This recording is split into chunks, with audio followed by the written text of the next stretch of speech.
Hey. Peace, y'all. Let me do this on my phone. We live. Oh, it's on air live? Mm-hmm. Okay, praise Jesus. Peace, peace. Sorry it took so long, y'all. We got this. We got it.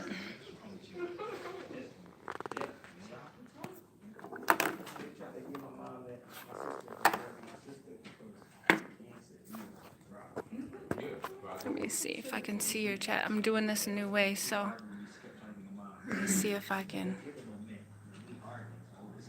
If you can hear me, if you can see me, there you go. Darnell, peace.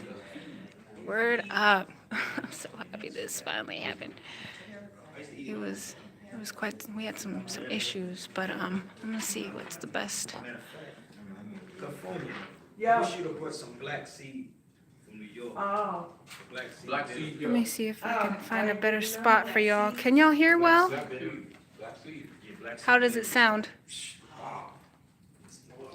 I got oils though. How does it sound, y'all? El Ron, peace.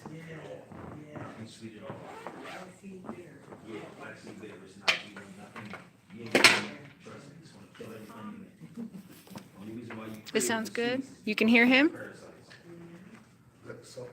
I have oils too, Sabir. Black seed. Yeah, what kind of? Oils for that condition. Oh, what kind of oil is that? Well, you got thyme, you got lemon, you got turmeric. Yeah, I heard about the tank.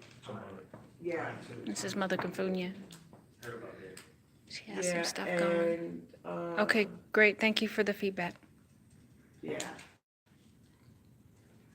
Couple other things. If you tell me exactly what the diagnosis is, I can tell you what you need. Period.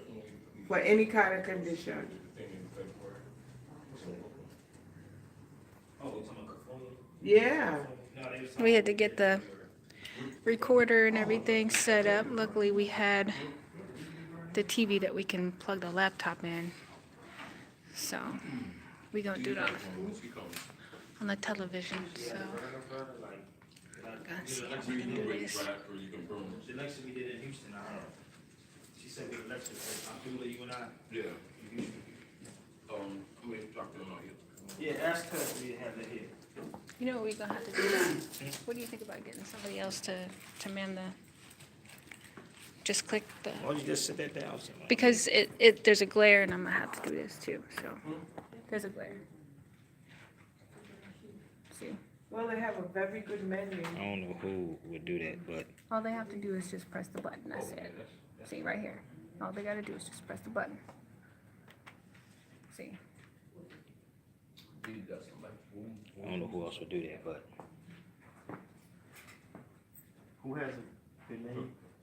Drops by kitchen.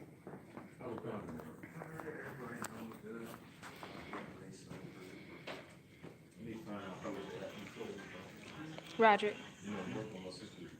You want to help out for a little bit? You want to help out? You okay with that? No problem. Let's flick through the pictures. Yeah. You can just hit here, like. Oh shoot, what did I just do? Now, come on now. All you gotta do Move it through. is just click next. I'll just click it. Yep, it's right up there. And if you need to, here, let me show you. You wanna take people around for a little bit? Oh yeah.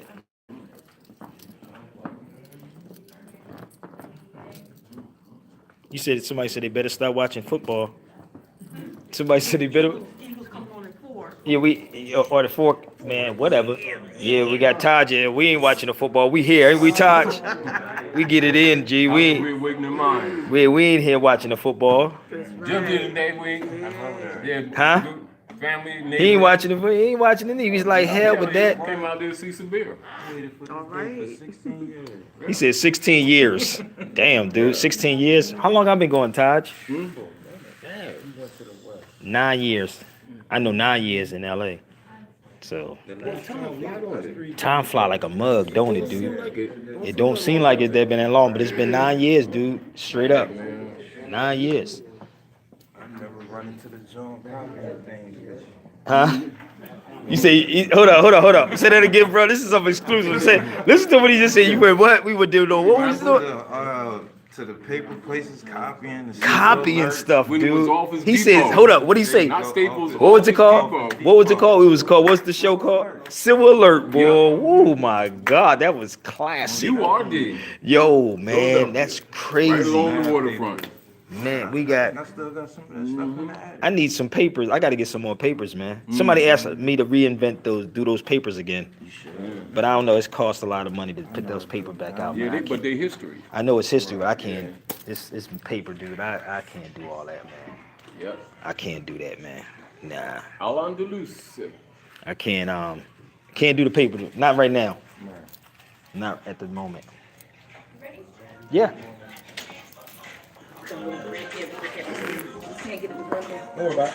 That's him? Yes. Yeah. Hey, Taj. Yeah. Get Taj to open up. Oh, yeah. You want to get this started or what? You want to do this too? Yeah. Let's get Brother Taj to open up. Yeah. Let me get my elder/father up here I have no idea what I'm doing here, y'all. So with technical skills and abilities. That's so funny. That's in my head now. He says that stuff so much. Hold on, here you go, y'all. Let's go. Welcome everybody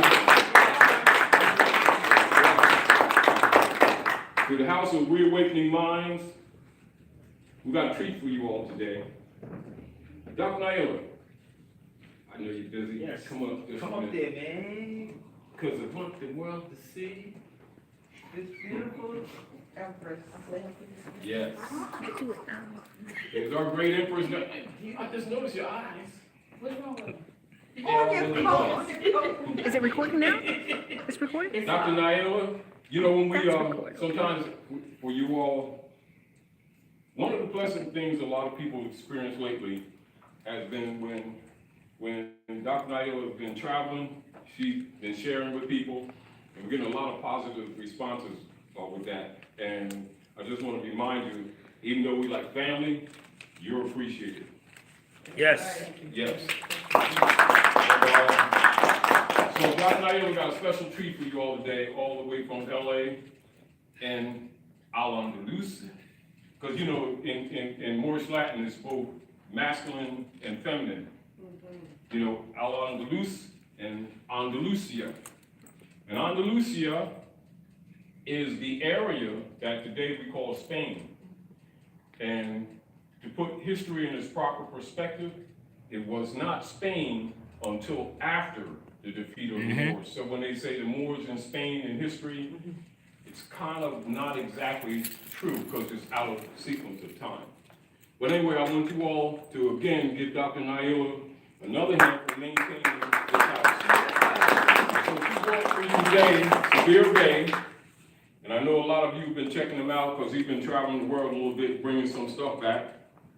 And we were just going over a little bit of history with Jim, way back on the Civil Alert at the URD in Philly along the waterfront.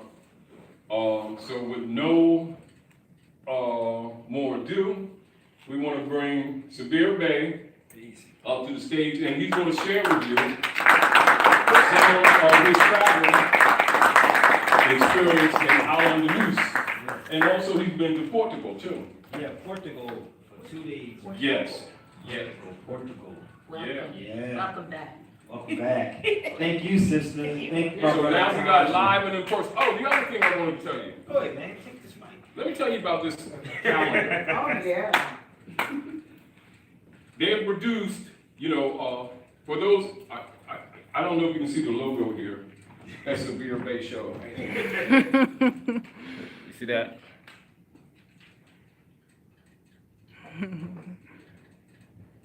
Yeah. Yeah. Oh, and now, let me hold your camera for a minute. And that's the camera person. So anyway, so we have a calendar here, and on the back of the calendar here, this is the back window to looking out into the gardens from the Alhambra. And the Alhambra is literally a city, something like a city state. It's a city. And over the years, over the hundreds of years, and sometimes it was somewhat vacant or partially vacant, but it is all, some part of it has always been used by different governments that have operated in that area. And the interesting thing about the Alhambra and many of the buildings in it, and it's also referred to as the Red House. So when you hear in Masonry and in the secret societies, the different chambers they have, like the Red House, Blue House, and stuff like that, understand the Alhambra.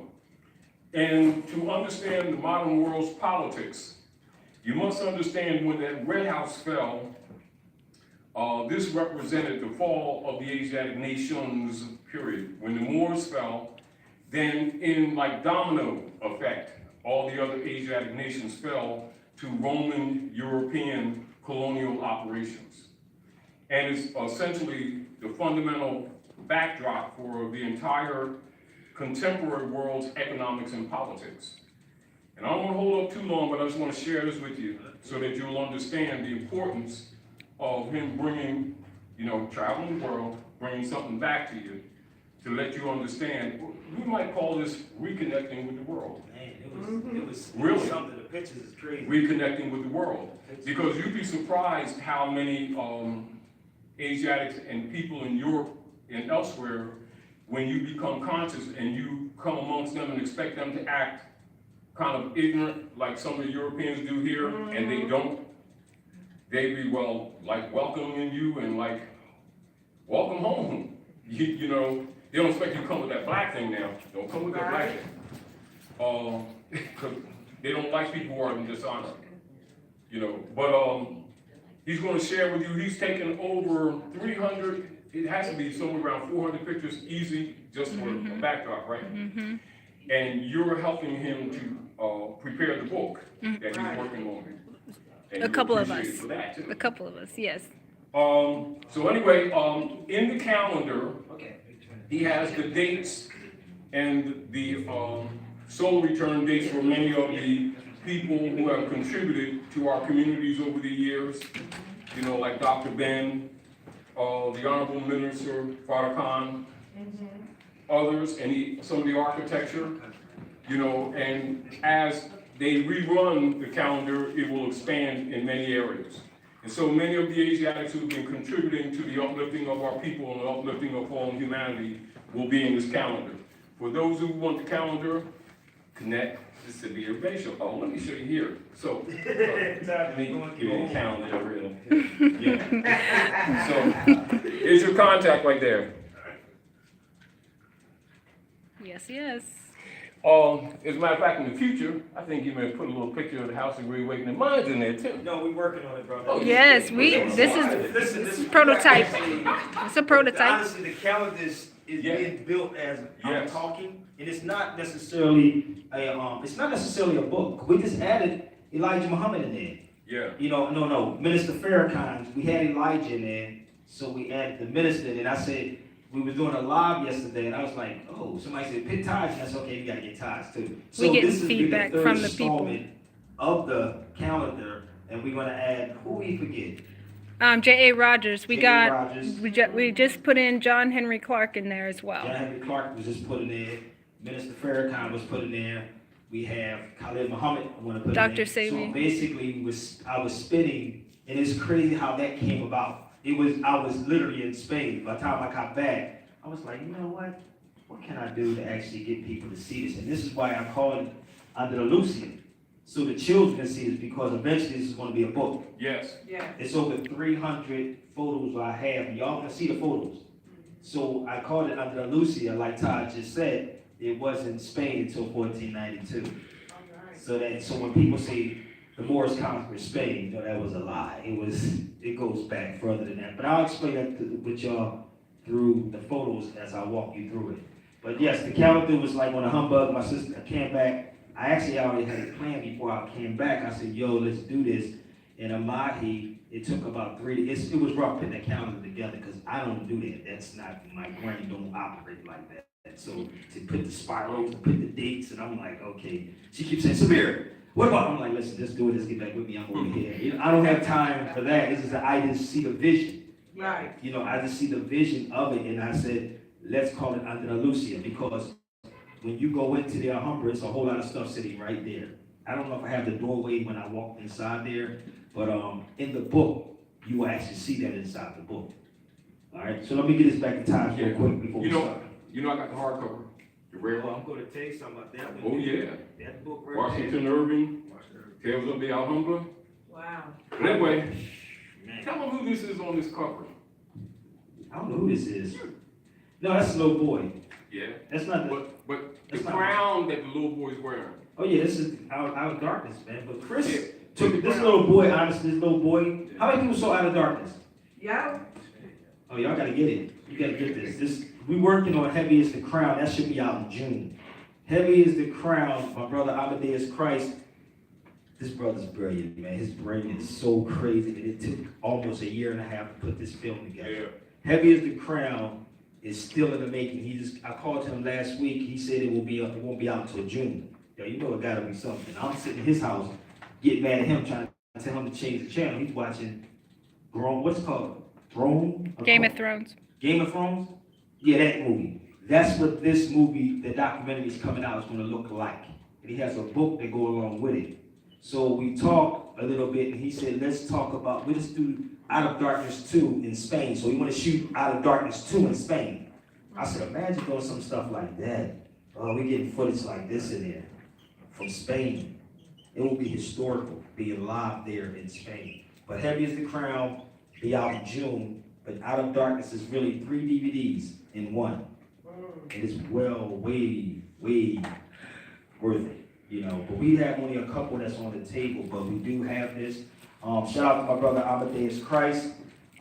Thank you, my brother Taj Tarik Bey. Yes, he's the director and I produced it. So thanks to my brother Amadeus Christ.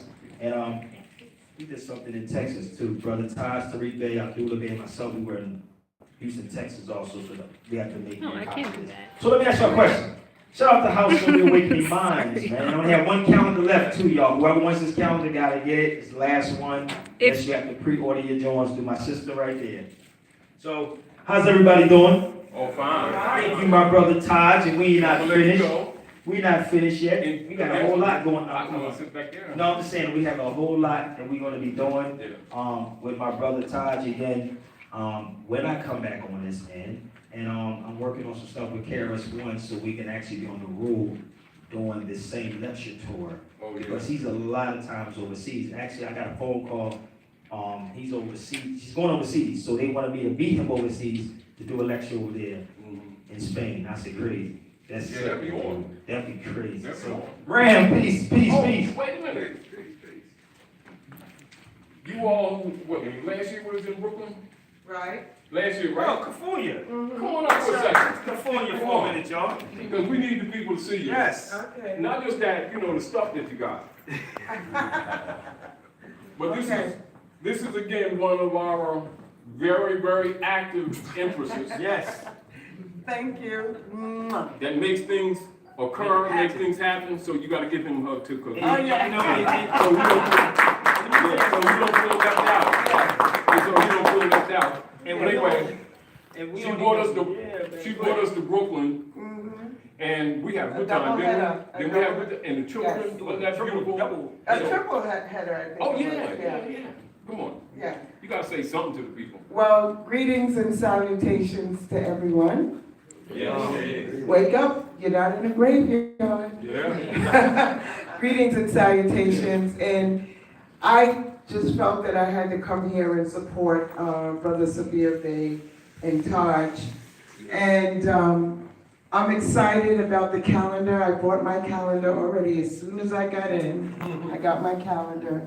And the information is very important in this time, the time of the awakening, that everyone is wakening out of their sleep and slumber. Yes. You know what I'm saying? And decoding the codes. Yes.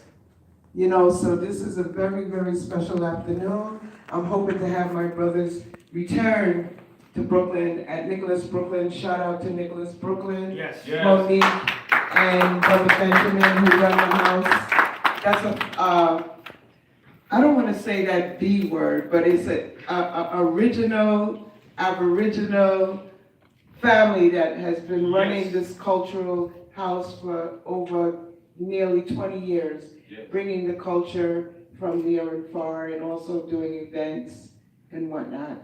And I'm just happy to be here. And thank you for allowing me to talk to your audience. Oh, you want that? Thank you. It ain't my audience. Our audience, our Thank you. audience. So give thanks and praise to the Almighty, and give thanks and praise to yourself Yes. first. Yes. All right, thank you. Yes, give thanks to you. And we all got paid that day too. Yes, everybody. Y'all, she didn't, listen, it was, who was it? Just Smalls? Professor James Smalls. Hiawatha. Kava. Hiawatha, Yeah. Taj, and myself. Right. Yeah. And she made sure we all got paid. You know what? That's one thing I can say when you do these things, because even when I brought Brother Taj. Remember the babies? Who talking about? The little babies when they came The up. little babies Oh. that came. Oh, that was most deaf That was- children. That was most deaf. A lot of those children were most deaf children. Yes. She told me don't say nothing when she was in the room. She just said don't Yeah. say anything. Just Yeah. let them come in and let them do. But all of them came to the Yes. lecture, and it was dope. Yeah, it Yeah, was, two. yeah. I believe it was 2 hours, 2 days. Was it 4 hours? Yeah, 2 2 days. days. 2 days, right? Yeah. 2 days. I Yeah. can't remember. One But it was was in beautiful. January, and then y'all came back in February. too. Yeah. Yes, and it was a Yeah. beautiful event, man. And Yes. we're gonna work on trying to do more like that. I'm talking to James Smalls. I'm talking to Dr. Kava again so we can bring the unity. And I'm gonna be in Chicago soon, trying to link up with the Nation of Islam too to show the unity because we need it, y'all. Yes. We really need it, man. Yes. And it's gonna happen. Traveling and just talking to people, like I'm getting phone calls from Chicago, like, yo, you gotta sit with such and such. I was like, okay, we had Wesley Muhammad in LA. I have that DVD. Wesley Muhammad came out there. I had Dr. Cobb out there. Taj, I think I came out, how many times? 3 We came times? up 2 or 3 times. And he got paid every time. That's right. He got paid. He didn't stay at my house. Did you stay at my house? Nope. Nope. He was in a hotel. It was in, He been at my spot. It was a nice little spot, but he didn't stay there. But that's how you do people. You don't put them in. You can. But what I do is like I want you to be comfortable. Because sometimes when I travel, I'm in Philadelphia right now. I have family. I'm staying in a hotel right now. I can stay with my family, but I choose not to because I don't want to be bothered. So this is what I was doing when I, in LA. I had Cava, Jose Pimenta Bey. That DVD I was called The Children of the Sun. He was only there for 1 day, Wesley came out there twice. How many times? Jeffries came out there once. Kaba had him out there 2 times. Yeah. And the videos are there, so I'm just trying to show the unity that we're not separate, man. Nope. And even with James Smalls called me when I was in Spain. This is Wow. he called me when that cost if you're I know. overseas, G. But it was Smalls, it was the elder, so I'm on the Right. phone with him in Kaba. So he called me, he said, Sabir, you just did something really big that most Moors don't do, and I've been around for a long time. This is what he said to me. You went to Spain. Yeah. He Yeah. said, you took it to that next level. And you the only Moor that I know that went to Spain by yourself. I went by myself. And then I get a phone call from Dr. Kava 2 days after. And I'm on the phone, and I'm like, yo, y'all know this is costing me. I'm like, I'm trying to hang up real fast. And Kava said, you didn't went. He said, I ain't never been to Spain. And I'm talking to Kava. He said, do it. You just started something. I'm like, okay. And in my head, I'm sitting in Spain scared to death. I'm on the bed. I'm like this, like, oh my God. Yeah. What did I just do? I'm literally scared. I'm coming in my room. I'm lifting up beds. What I was seeing over there was scary. To see the reality of stuff. Yeah. It scared the hell out of me. And I sat on the bed also and said, I didn't realize how colonized I was. I'm so serious. I thought I was woke, but I'm sitting over there and I'm seeing things. I'm saying, oh my God, man, I'm really colonized. So if I'm sitting here saying I'm colonized, imagine the people that never even went there that say that they're woke. Yeah. They're sleeping. So when I got the 2 phone calls and confirmed, I was like, okay, if Smalls calling me and Kaba calling me, I'm like, okay, I must be doing something right. Right. So when I went by myself. I was in Toronto, and I said, something was guiding me to go to Spain. Everybody said, why do you go to Africa? My energy wasn't guiding me to go to Africa, even though it is Africa. But it wasn't guiding me to go to Africa. I went to Spain. So I sat there, so let me see how much it would cost to go to Spain. I said, okay, whoa, $600 and something round trip. I can pull that off. Shoot. No, that's how much it was. It was nothing planned. I was at the Caravana in Toronto. Right. So when I sat there, I was like, let me just play around and see how much it is, because Canada's currency is totally different than over here. Yeah. So if anybody travels, I'm gonna tell you right now, go through Canada. If you can Don't get come, there. don't come from here. Don't come from here. It was $1,200. Yeah, they Round robbery trip. here. Everything here is based on robbery. Currency was so different. And as I'm sitting, I said 600, and really could have got it for 400 or something if you stayed on there long enough. So I'm looking at I'm like, okay, I'm getting money transferred from the States. $300 would be like $600 over there. I'm like, okay, that's how it was working. Like it was that type of vibe. But going through Toronto was something, because on my passport it says Sabir Bey. So I'm going through, and now and see what happened. Try it. They don't play. I'm holding my phone up in the customs.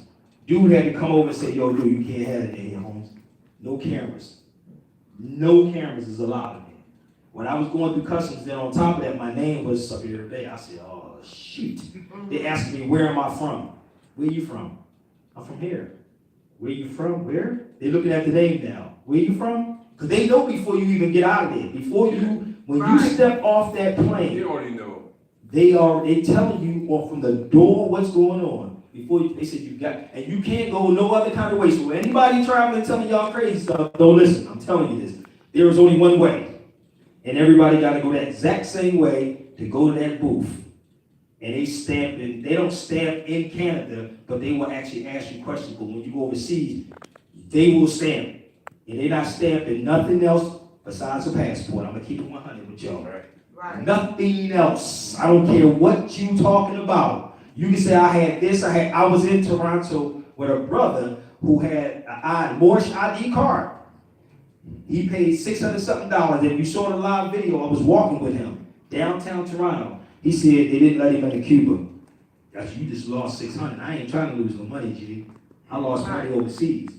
But you cannot take that chance, because they are not playing. And this cat that's in office is not playing with. He's messing up so much for everybody.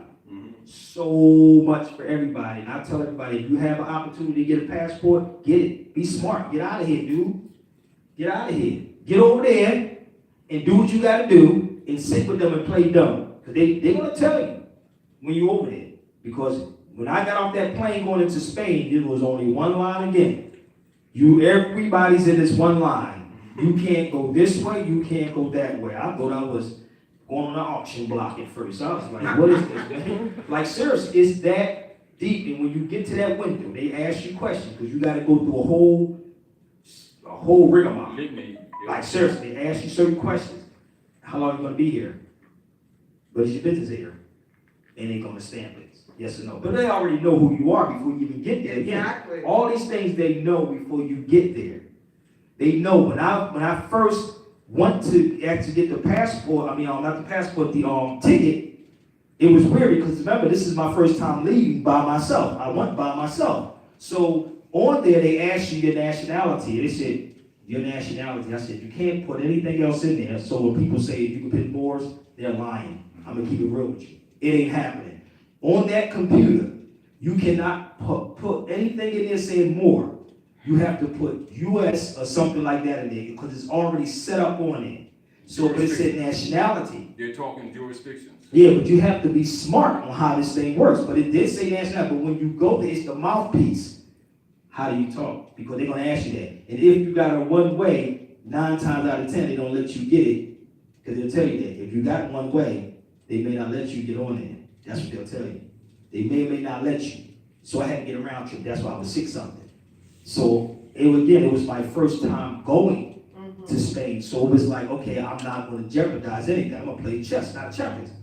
So when I got there, I was like, okay, cool. So now the whole time I'm getting to the airport, I'm saying, they might not even let me on this. I'm serious. I'm being real. I'm saying, they may not let me on this, man. I'm like thinking about it. The name. I'm like, I got there. Okay, boom. I said, straight. As soon as I get to Granada, I'm walking around 2, 3 o'clock in the morning like I was in Philadelphia or LA. It was that comfortable there, y'all. It was so beautiful there to see that. And I can't tell any of y'all this. You will have to go to experience, and you will feel the ancestors with you there. You will literally feel the ancestors. The energy was like, yo, I was in Granada. It was Granada, Barcelona, Cordoba, Seville. Each one of those spots. So I'm gonna ask y'all a question before I show this slide. Everybody knows about the Alhambra, right? We all know about the Alhambra? How about the one that precedes? That's what I was going to say. What was the one before the Alhambra? It's in the calendar. Yeah. What was before the Alhambra? Let me go. What was one before that? I don't know. They know. The Alcazar in Seville. Oh. It's in the calendar. That was before the Alhambra. Before the Alhambra, it was there. So I'm sitting here like, because in my head, again, the colonized mindset, I'm thinking it's just the Alhambra. The Alhambra was built later. But as I'm there, I'm looking at these things. And also there's one called the Alcazar, which is in Malacca. And hopefully, I think I have the little slide when I was walking up the mountains looking over to the Mediterranean. Yeah, it's the Alcazar. Yeah, the Alcazar, the Al-Kasbah. And they will literally tell you that they'll say, oh no, we know that you the Moors. We know that y'all built this. Yeah. They tell you in a heartbeat. They say, oh no, the Africans built this. They said it in a heartbeat. Oh, the Africans built this. What Africans? Oh, the Moors. But people over here say they was paleface or these Berbers. Actually, using the word Berber is an insult. That's like saying nigger. People don't understand that. Berber is like saying nigger, even though it wasn't, bad. Like we don't think saying black, or something like over here. But when you get accustomed to things, and as I'm walking through Granada and Seville, I'm asking questions to these people. I was waiting for my brother Madib to come up, but what happened? He had an emergency, so he didn't even get here. So as I'm walking, I'm asking them questions. Are you Amazigh? He said, no, you are. That's what they were saying. He said they will point to you and say, no, you are the Amazigh. Yeah. And I'm sitting here now because I'm playing dumb. Remember, I'm not from here. I'm playing dumb just to get them to answer me. So as I'm going through, I'm walking, and there was one part that it was a brother in Granada. I walked in the store. It was hilarious. And it's on the video. I walk in the store with some dudes from Morocco, and he said, oh, we see these people in the States wearing those hats on their head. This is what the dude said to me. Because they don't know. He said they're calling themselves Moors. I'm literally in the store building with him, and then I pulled up everything and told him. Because people, this is the catch. In Morocco is French. That's a French word. Right. Point blank period. French. Amazigh is what it is. So as I'm walking and talking to the people, not one, not two, it's all over. Different. Remember, over there they study like 9 languages. Everybody that's over study. How many languages we know over here? None. One. Think about it. So now I'm over here and I'm talking to the brothers and they telling me, no, Morocco is French. I said, I know Morocco is French. I'm not Moroccan like that. No, I'm not. And I understood it. So when I was saying Amazigh, he said, oh, what do you know about the Amazigh? He said, you speak Amazigh? All these things are coming up as I'm talking to him. He said, well, how did you know about Amazigh? He said, where are you from? They thought I was from Tunisia. One thought I was from Ethiopia. One thought I was from Jamaican. The other ones thought I was Dominican. They never said Black American. Nope. And my conversation was different. So as I'm walking and talking to them in the store, random people I'm talking to on the street. Nobody from the States are over there. Everybody over there is from China, India, Africa. That's who we saw as I'm walking through Spain. So when I'm talking to the Moroccans, they was giving me stuff in the store. I was like, shoot, yeah, this is what you want. Here, take this back. They was like, well, what are the people wearing the funny hats? They call them hats. Because it's a little different over there. They wasn't wearing the tall ones.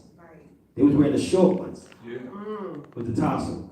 And when I was in Cordoba, the guy took the fez off the wall that he had dust on it too. He had a store outside the Cordoba, the mosque. So he took the one off the wall, and I had my brother Madib on the phone with me. He's speaking to him in Amazigh. and in Arabic, because it's two different. Amazigh language in Arabic is two different. Yeah, One can't relate. dialectically different, yeah. Yeah, they can't relate. So he speaks both.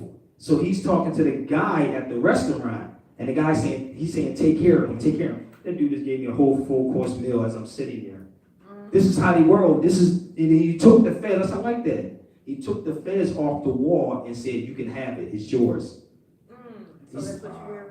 Not that one. Oh, I had that one on. all right. But the other one was shorter than that. Yeah, you have the short tarbouche. The tarbouche. Now Yeah. the tarbouche like this, It's this different. is basically crown of the sun of the North Gate. Yeah, That's here. You're the daddy. yeah. They don't wear It's that like one. 7 inches. They don't wear that one. So when I was walking through here, the people was watching because in their mind, but I bought a book also called The Morisco's Revolt over there. So in this book right here, I'm gonna show you his picture. How many people heard of Washington Irving? Uh-huh. What do you know about him? Not much. If you heard of him, what do you know about him? He wrote that. See, you know the horseman, right? But you know nothing about, he was a diplomat for the United States and stayed in Alhambra for 4 years. Yes. I said, man, I wish I had the money to stay there for 4 years. It's beautiful in that place right there, man. It's scary at nighttime, but I love it. Yeah, because there's all kind of stuff in at nighttime. We got little wolves and I forgot this other thing they fly because there's no windows in there. Yeah. So they was flying through the windows at nighttime. They told me, oh, you can go take a trip in there at night. You can, but I didn't never do the night trip, but I was there almost every day. It was like the highest I paid was $59 to go in there. Every time you went in, you have to pay to go inside there. And I was literally down the street from there. So I would do it like every other day because my money was getting low. But this man, I'm gonna show you his statue. Washington Irving is very well known in Spain. I was giving a lecture outside his statue. He has a statue outside of the Alhambra. And I was like, our people don't even know about that over here. Yeah. Nothing about this man. Nothing at all. But let me slide through, and this is the book I'm gonna talk about. This is another book. I brought a couple of these back from over there. This is a book of the Alhambra in this book. This is a children's book. They have it in Spanish, they have it in Chinese, over Spain. And this talks about the fall of the Moors also in this book. It said because we fought against each other. That's how we fell. And that's how the Alhambra fell because it could never be breached. They had to make one go against the other one. And let me interject. Now, at the time of the fall, basically, Muhammad VII was actually Boabdil. Boabdil, king, and the breaches among the Moors came to a point when the Constantinians, who claimed to be Christians, were breaching the Alhambra. They were merging their kingdoms.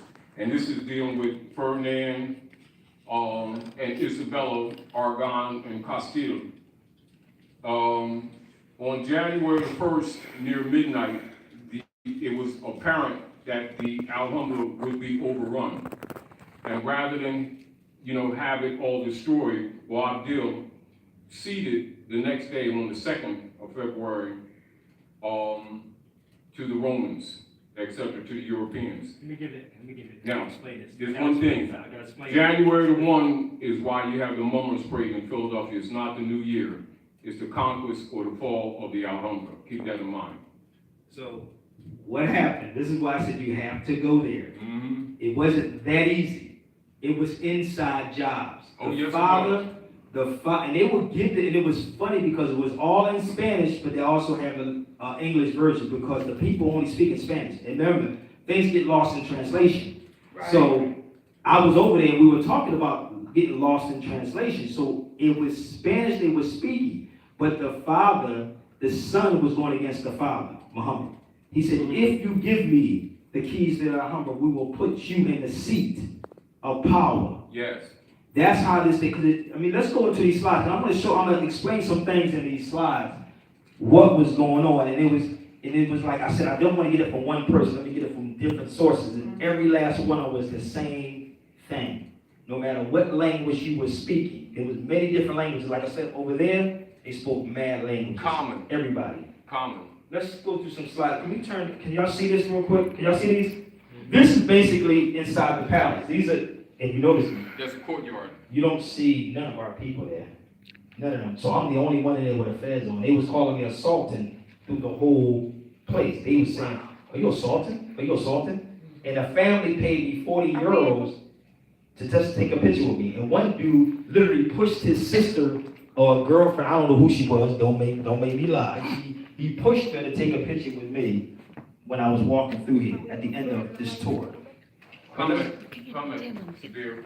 And the reason why he asked him was assaulting because he had the 7-inch tarbouche. Now, if he had the short tarbouche, he'd just been ordinary. But he had the 7-inch tarbouche. So that means he's a noble. Okay, good. Okay, now let me explain something to y'all because I know a lot of stuff people been hearing. Right? And it's not 100% correct. Unless you went there and put your foot on the ground and seen this. Yeah. Like I said, it scared me when I was there. Like, I'm literally like, yo, is this real? Yeah. I had to think about, should I say this live on the video or I should? And probably my cousin right there, and I said, listen, I'm gonna wait till I come home. I'm not saying nothing because I might not make it back. I'm dead serious. I've never been scared, but I'm telling you, what I saw, it scared me. This, and Brother Medib is the one that told me. I walked past this statue. Anybody saw that statue? Ever heard of this man? It was called Yahudi Ibn Tabun. Anybody ever heard of him? You never heard of him? Son of Tabun. Who is the son of Tabun? Huh? You ever heard of him? Oh, no, when you did it on The video, right? video, yeah. Now we talk. Now if somebody look at that, right, you would think that's a Muslim. Huh? You would think that's a Muslim, right? I walk past this statue almost every day, didn't even know that was there.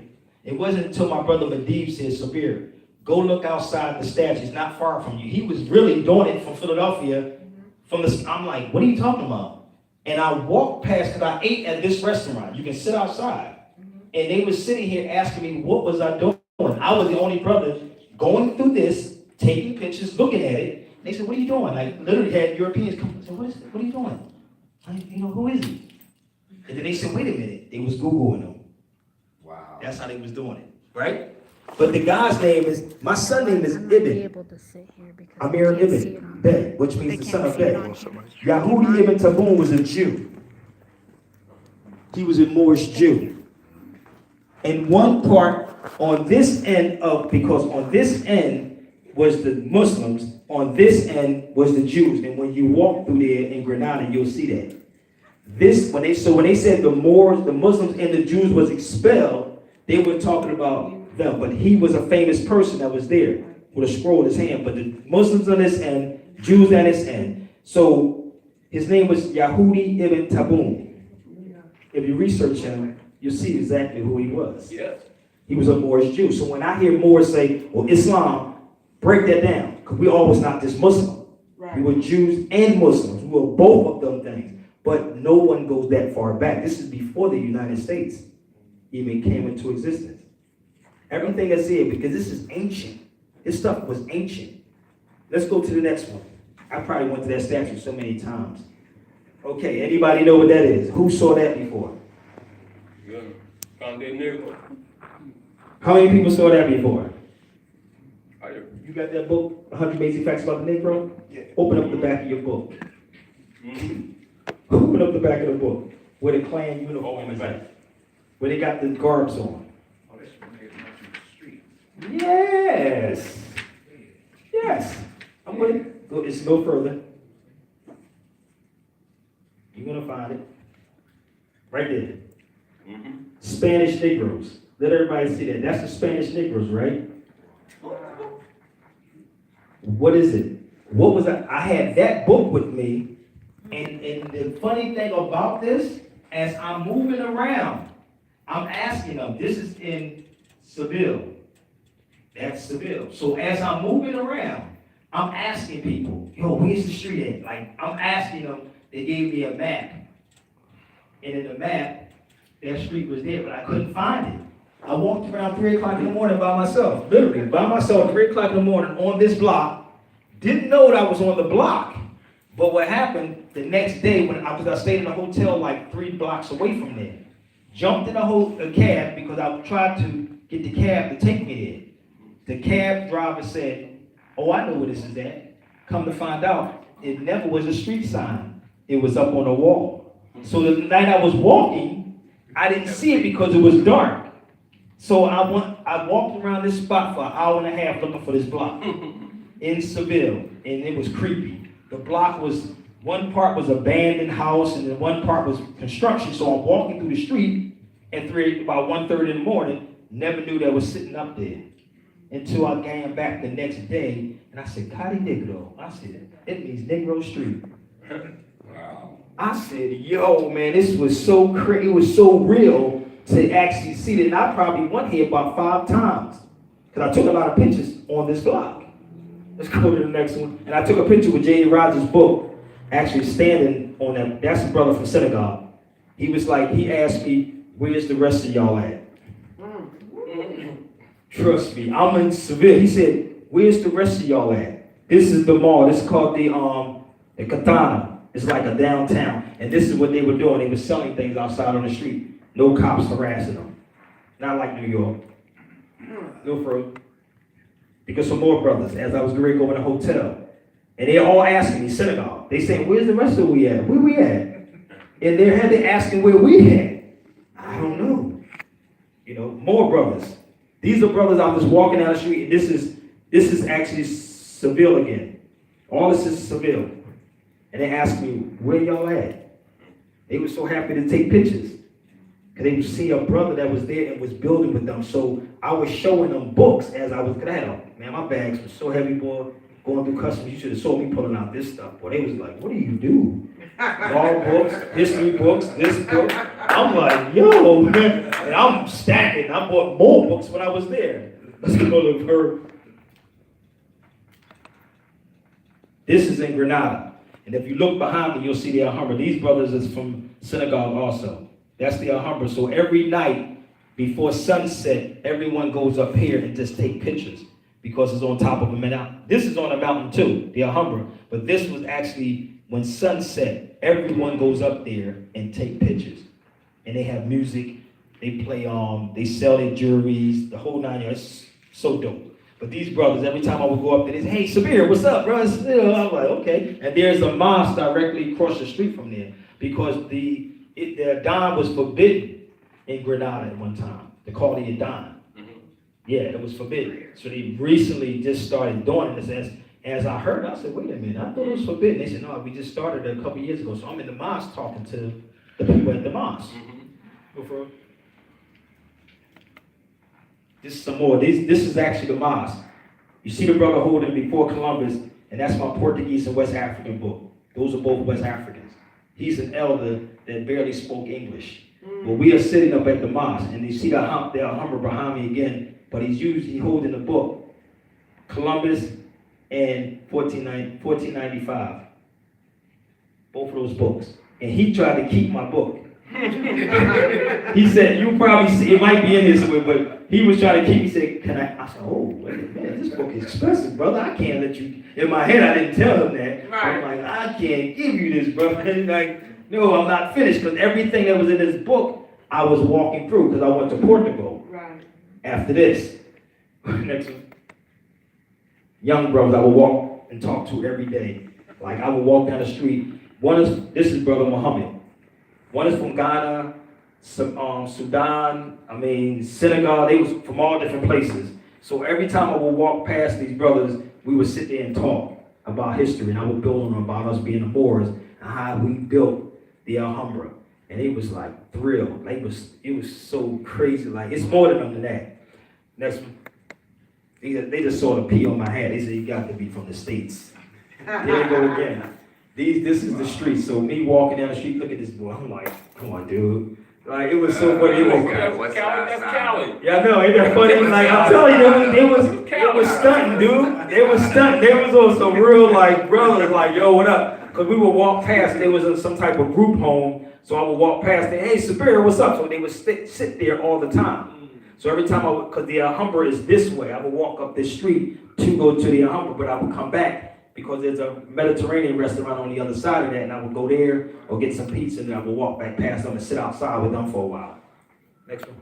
I think they was in Cali, man. Think about it. Look at this one. Look how they posing. These are different ones too.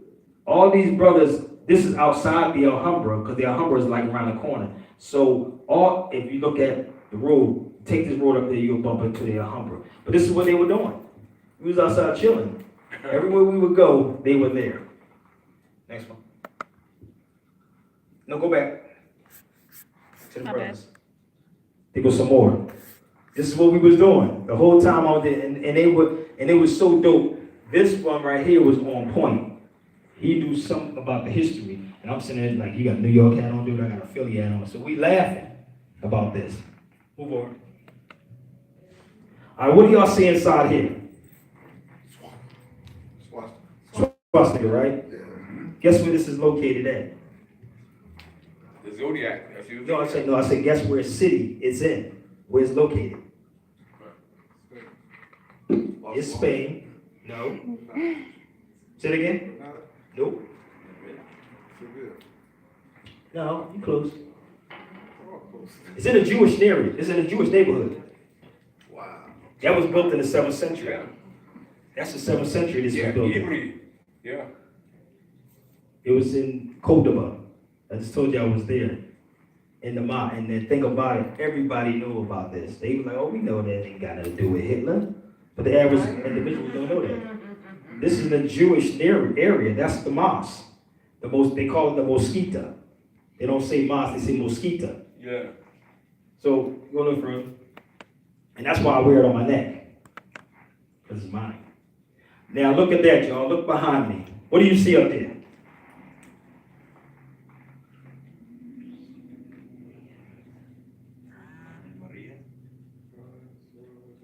Carmen Santa Maria, the port of Africa. This is old. This is not even opened anymore. This is shut down. But this was a port that we used to do business in. Yeah. I said, the thing about it, walking through there, it was like I just happened to be bumping into these things. Like I was walking at nighttime. This is actually at night. And when you're walking, you got to walk through all these hills going up. But this was a port. And I'm saying, why is Africa there? Why? Because Spain was part of Africa. Exactly. Part of the African. Spain was part of Africa. It still is. Go look, bro. This is inside the Alhambra. The floors are so clean that you can eat off that floor. That's how clean it was. Let's go closer. I don't know what that's a book I want to buy. I don't know how that got in there, but I do want that book. I don't know how that book got in there, but I do want that book. Let's go further. Go further. None of that. Okay, so this is inside the Alhambra. The window, can anybody tell me why the windows are so low? There's a history behind it. This is actually a Moorish fountain also. The fountains were totally different. They say it's a difference between Christian and Moorish fountains too. There was a total difference between the two. You can tell a Christian fountain and a Moorish fountain. This is a Moorish fountain right there. But can anybody tell me why is the window so low?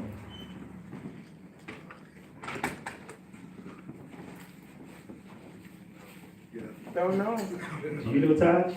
In schools. Okay, because we never sat on chairs, we sat on pillows on the floor. That's Islam. Yeah. It was so they could sit on the floor and look directly out the window. Yeah. If you notice, all this other stuff is new. The windows, the way they set up. We would look outside of the windows, we would sit on a pillow. This is why this is gated off. Nobody can go past there. But certain parts they can, because also in the Alhambra, there were certain rooms that you couldn't go into. They had a lot of rooms that was blocked off that you could not even walk into. One was the Sultan's room that you couldn't go. And I'm like, in my crazy head, I'm like, I should really pull the curtain and see what's inside this room. But I said, I don't want to get arrested because ain't nobody going to come pick me up. And I don't want to get locked up in Spain. I'm so serious. Even though I don't know what the jail's like, but I don't want to get arrested in Spain. But the only thing what it did is deport me. Also, this is the original writing. A lot of the new stuff that they have was stucco. They said that's why you really can't touch this. But this is all Arabic. In the name of Allah. In the name of Allah. All this is what you were seeing here is the name of Allah. Written on here. And what Europeans, they said the difference between the European Christians, the Christians, what they were doing, they would put stucco over, which wasn't real, to cover up the original. And certain rooms in here was set up that way. But this is all in Arabic, and you will actually see it as we go along. Let's go to the next one. This is the Brother Muhammad. This is his restaurant in Côte d'Ivoire, because the feds were sitting up there. This is the brother that treated me to the lunch. And look what shirt he got on. Game of Thrones. Game of Thrones. He said, what do you want? You want more? They had this watermelon juice. Fresh. The fruit was so fresh. He said, how many more you want? I'm like, yo, I'm getting it in over here. I had 3 cups, and it wasn't small, dude. It was the long ones. Like, he was like, what else you need? Anytime you come to town, let me know. But he gave me the fez off of here, but you see what's behind him. And as I'm sitting there talking to him, we started building about the Moors. He said, how did you know all this stuff? I'm a researcher. Let's go forward. That's the Alhambra. You can go forward. That's inside the garden. Let's go. And actually, they used to use this as perfume. Go back. The flowers was used as perfume. That's how they would get. And you can smell it when you was in there. Like, you can literally walk through the garden and smell how it would smell so good. I was like, I don't want to leave, dude. It was that dope. This is just one of the arches going inside into the Alhambra. That's beautiful. It's dope, yo. The colors, how the sun hits off the I mean, so many people took pictures right here, dude. It was, literally, it was lines. And this is a doorway.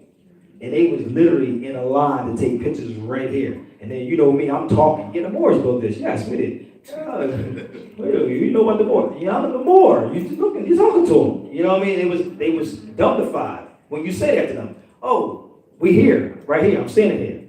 You know, go further. That's the that's the mosque or the mosquita in Côte d'Ivoire. The doors is real, and they are huge. Go a little further. And actually, it was funny because that's inside the Cordoba. When I went inside the Cordoba, the mosque, they was telling me to take my fez off when I was in there. It was the funniest thing ever, y'all. I walked there with my fez on. You know, I'm walking through the garden because before you get in, it's a big garden. Before you got to pay to go inside here. Yeah. So as I'm going through, I walk in. One dude said, he pointed. I'm like, what's that? He said, you got to take it off your head. I ignored him, walked past him. I get inside, there's a brother from Casablanca. He came to me and said, Salam alaikum, brother. I said, wa alaikum salam. He said, could you do me a favor? Could you take it off your head? I said, why? He said, it intimidates people. Think about it. It intimidates people. 2 brothers called the Adan in the Mosquita, and they said in the 70s, and he was arrested. I don't know if they're still locked up, but they said they got arrested for calling the Adan because that mosque was ours. This is how they was trying to hide the history of the Moors. And I said, you know what? I took the fez off, and it was funny because he took it off, and he should have saw the way he was holding the fez as he was walking. Like he literally was holding. And when I was ready to leave, and if you ever, hopefully I think I have let's go through some more, but it's so huge in this place. It's nothing compared to what you see in pictures. It's beyond huge in this place. But all of the Christian stuff was in it now because they was going to make it a church. But they fought to keep it a mosque, to keep it the way it was. And they was going to change it around. Can anybody tell me what this is? What's this out here? Mediterranean. So I can take a boat really and go over to Morocco. Right from there. That's how close it was. What is this right here? How many people saw that video with YouTube with Antonio Banderas? You ever see the YouTube with Antonio Banderas talk about him living in Malika? Yeah. Okay, so if you ever go see the channel, you'll see Antonio Banderas has a house over here, but he walks up here to the Al Qasba. This is one of the Moorish castles. He tells you in the video on YouTube it's a Moorish castle. He can look at it directly from his house because all of these were built up on top of the hill for war.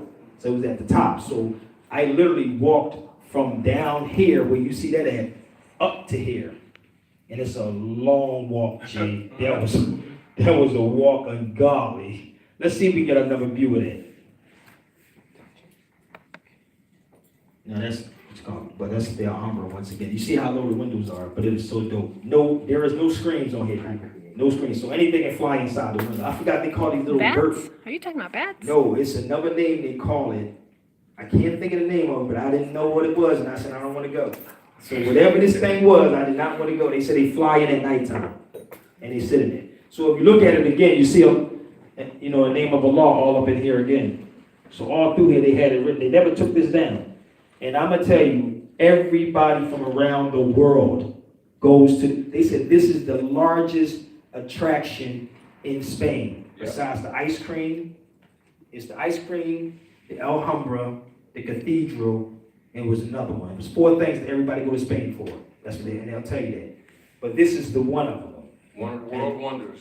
And this thing up to $100 it costs to get in. It depends on when you want to go. Really? Up to $100 to get inside. But I was just lucky just to get it on certain days because you get it on certain days. It's more expensive to go in. Go ahead. I just took a picture. That's the hotel I was in. I just took a picture of the floor. Everything was marble. And the marble even came from the Moors. All the marble they even have over here, all that stuff come from us. The floors, and this is how their floors look. You can basically eat off their floor. And they would clean the floor, the marble. All through here is marble. But that's a hallway. That's the university where all the Europeans brought their children to sit at the feet of the Moors at the University of Granada. I don't know if I have some pictures. Steve, you got some pictures in here? Go ahead a little further. This is inside the University of Granada. And when you walk through here, they will give you the history. But the original floor is lower than what they have now. And I think they have a glass floor. Let me see something. Let's go through this real quick. And let me see that. What else? Hold up. Stop right there. Go back. I want y'all to see something. I want y'all to pay attention to something. See if you can catch this. What do you see in this area? Only certain people can catch this if you're conscious to it. What do you see right there? No.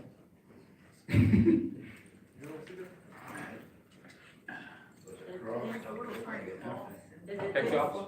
Bam! Taj got it. What is it? The Hex Alpha is right there. Star David. And it's also Allah's name is written right there. What's no separation, people? They know this. It's sitting right there. And I'm writing right in there too. oh yes. Yeah. It's right. And it's crazy because I took other pictures when I was there. It is debating. But while we over here arguing Muslim, Christian, this and that, That is really they over there saying, listen, we know what it is. That's why I just showed you about the swastika. They're not arguing over there. It's over here. So when I was watching television, they don't have that garbage playing over there like that. I didn't see killing over there. I didn't watch none of that stuff when I was there. Yeah, I didn't see none of that. But everything was in Spanish too. I was trying to learn Spanish while I was there. And the only way you can learn it is by watching television. Straight. Or dealing with somebody that's there. But sitting right in front of your face. That's really deep. Right in front of your face, right? Yep. No further. Again, you will see always in Arabic. Arabic is written all in the university. No further. Okay. Oh, they would tell you. There you go again. They'll go back. My bad.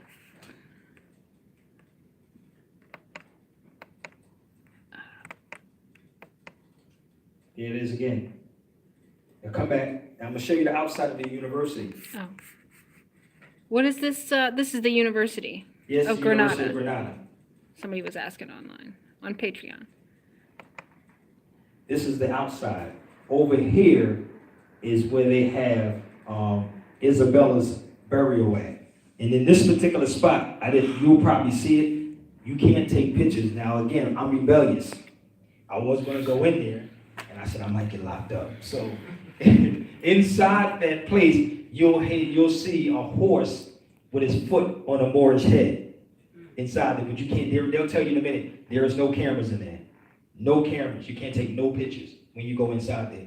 Isabella and Ferdinand is buried over here, right on this side, and it was flocked with people. I'm sitting here like it was $5 or $10 to get in there, and I was like, "Can I, take pictures?" When I come in, they said, "No pictures taken." I said, "Man, I ain't paying no $5, $10 for this for what? I'm good." So I kept it pushing. This one was $5 to get inside the university. Wow. Let's go look. Oh yeah, they still use that to this day. The acoustic room and all that. They still do that. They have people coming in from like Italy, different places like that, and it's mandatory for high school. It says grade school, high school, and college to go visit the Alhambra. It's mandatory over there in Spain that they have to go there. That's the All right, there you go. Washington Irving. The statue of Washington Irving. Wow. Outside the Alhambra. And if you research him, they will tell you he stayed in the Alhambra for 4 years. He was a diplomat for the United States. They financed him. And this is why I always try to get people to back the travel. You have to have someone that will travel, and you have to back those people to go there, because this is what they're doing with their people. Exactly. They're doing this with their people. While we sit over talking about staying here, they make everything comfortable over here. No, travel and broaden your horizon and see what's going on. But they back their people to go there. They come back and say, "This is what's going on. This is what's happening." Reconnect with the world. And that's what he did. He went over there. The United States paid him to go there and stay there. And this is why Brother Mahdi was saying to me when I was, they said, "Sabir, why aren't these Moors over there backing you, dude? You over there." They didn't more contact me at all. None of them put up no money. Wow. None of them. That's why when Professor Smalls and Kaba called me, he said, "You did something totally different." They never contacted me and said, "Yo, what do you need?"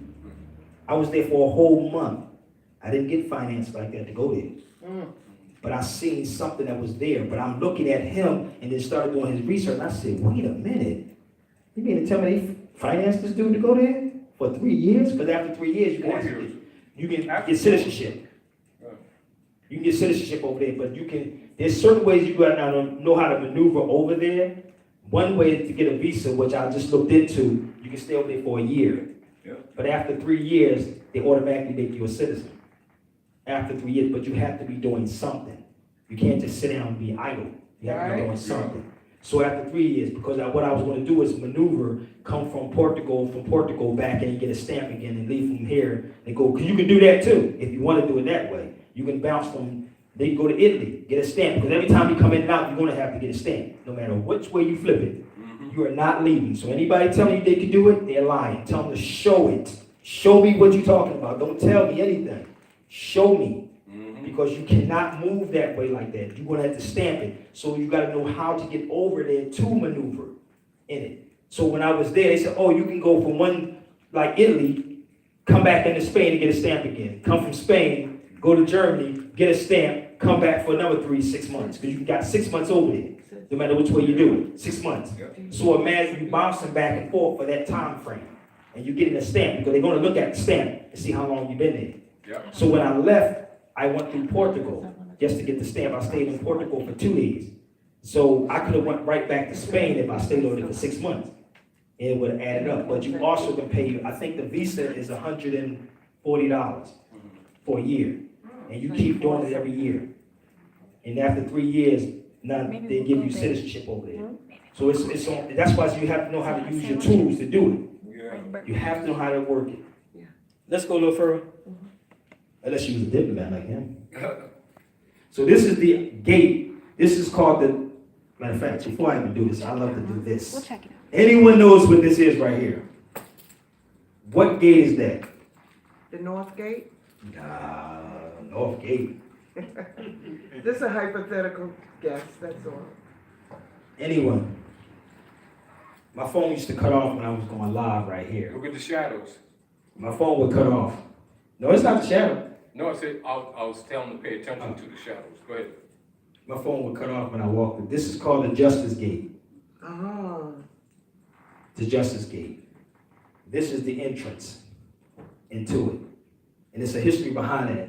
Up here is where cannons is at. They have cannons up here after the Europeans took over. But they got it in infantry. But go ahead a little further. There's a story behind that door right there.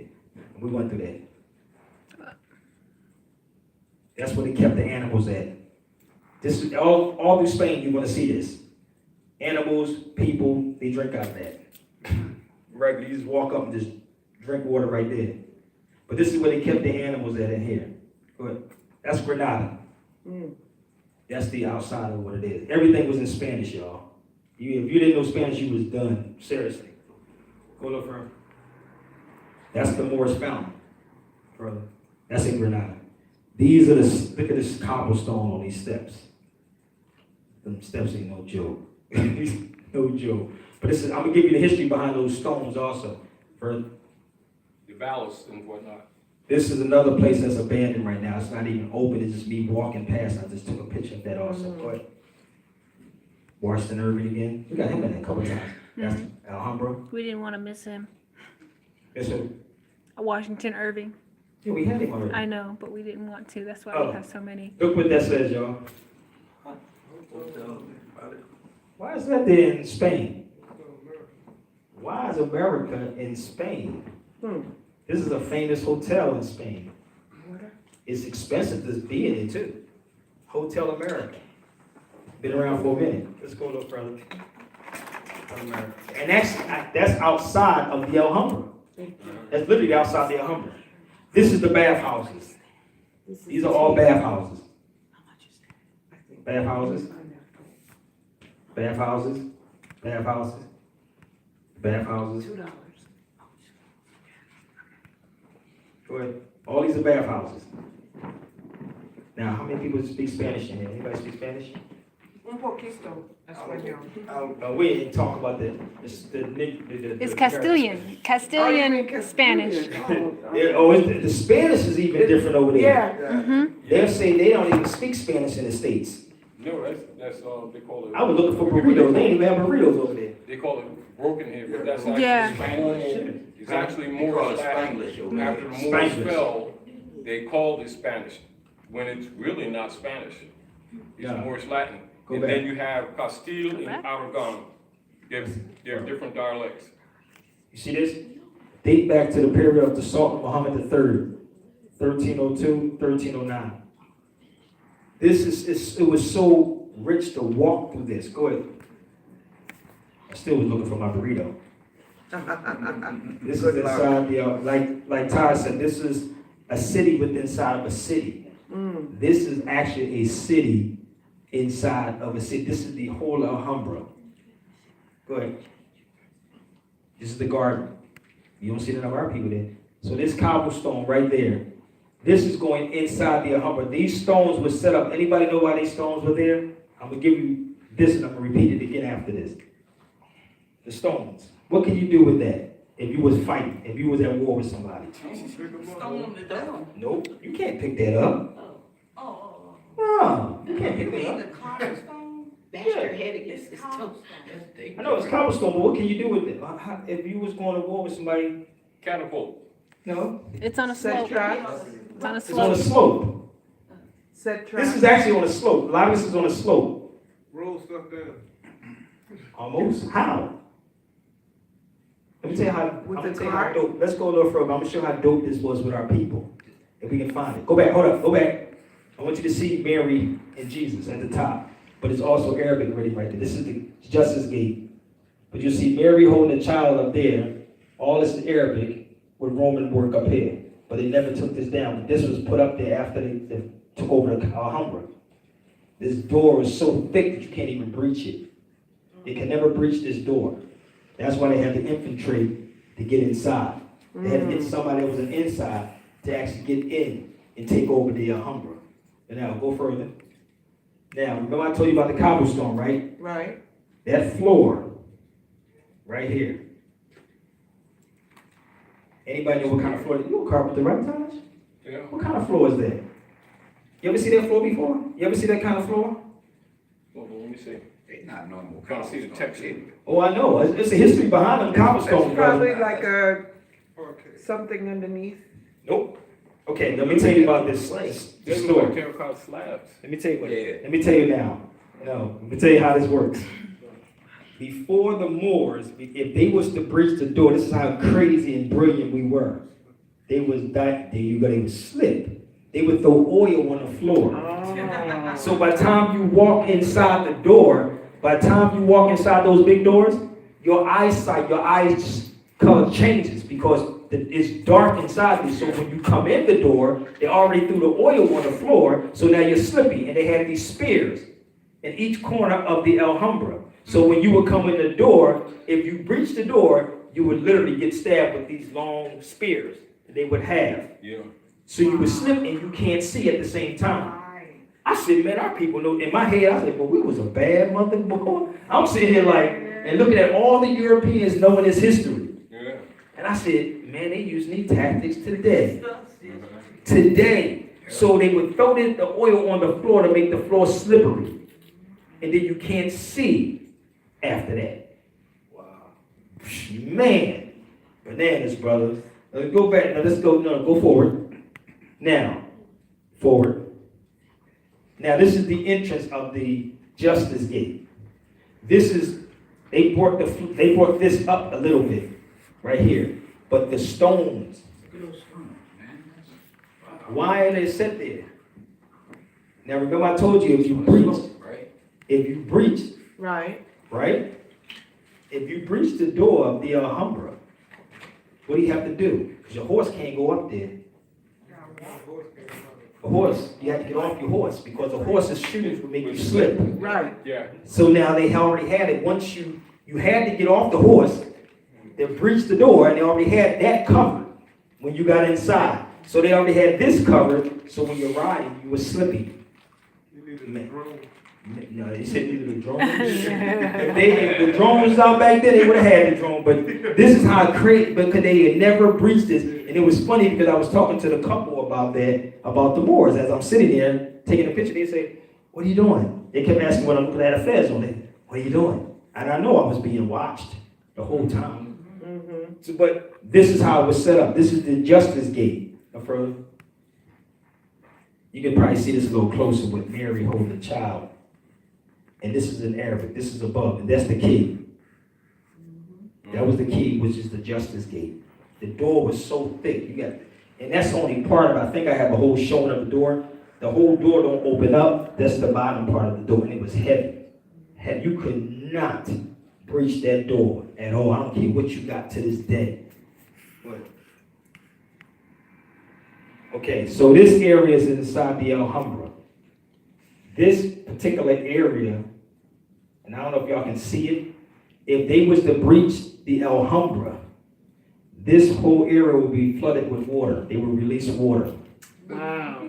I said, boy, these people, we wasn't no joke. If they was to breach the Alhambra, the way they had it set up, that the water would run through here and drown you. I said, man, this is crazy. And I'm walking down here, I'm like, in my head, I can just imagine going through that, of the water rushing through there. This is how, we were no joke, man.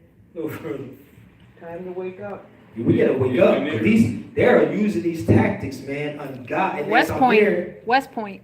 I'm watching all of this stuff as I'm going through. And I said, man, they are using our stuff on us. Mm-hmm. Man. Wait, let's go further. These are homes. Like certain dignitaries would come here and high-ranking families would sit. These was the houses right here. All these were little houses. All up in here. They were houses. This is inside the Alhambra. That's how big it was. I have a question here. Was it limestone? Yeah. The stones, you talking about the stones? Yeah. Yeah. Go ahead. These are basically people's homes inside here. Like high-ranking people would stay there. Look how deep they go. Wow. And this, when you go down, it's really cold. It's like cold down. I'm like, how did they do this, man? But again, this is the Alhambra. This is outside. This is actually where you're just going into the Alhambra. I was rocking it, dude. It was like Sultan. Sultan. Only one walking with a red fez on my head through the Alhambra. Yeah. This is another one. This is us going up into the top of the Alhambra. This is the top of the Alhambra. My fez almost flew off my head up there. I literally had to take it off my head. Because they was, them things was flying. It was so windy up there. And I was just up there taking pictures. And honestly, to look over inside it, I was like, yo, I don't like heights, G, but damn, it was so beautiful up there. That's from the top of the part. So now you'll see where the houses was at. All up in here. So you would have to come this way. They would flood this if you was trying to get up because you have to come through. All this will be flooded.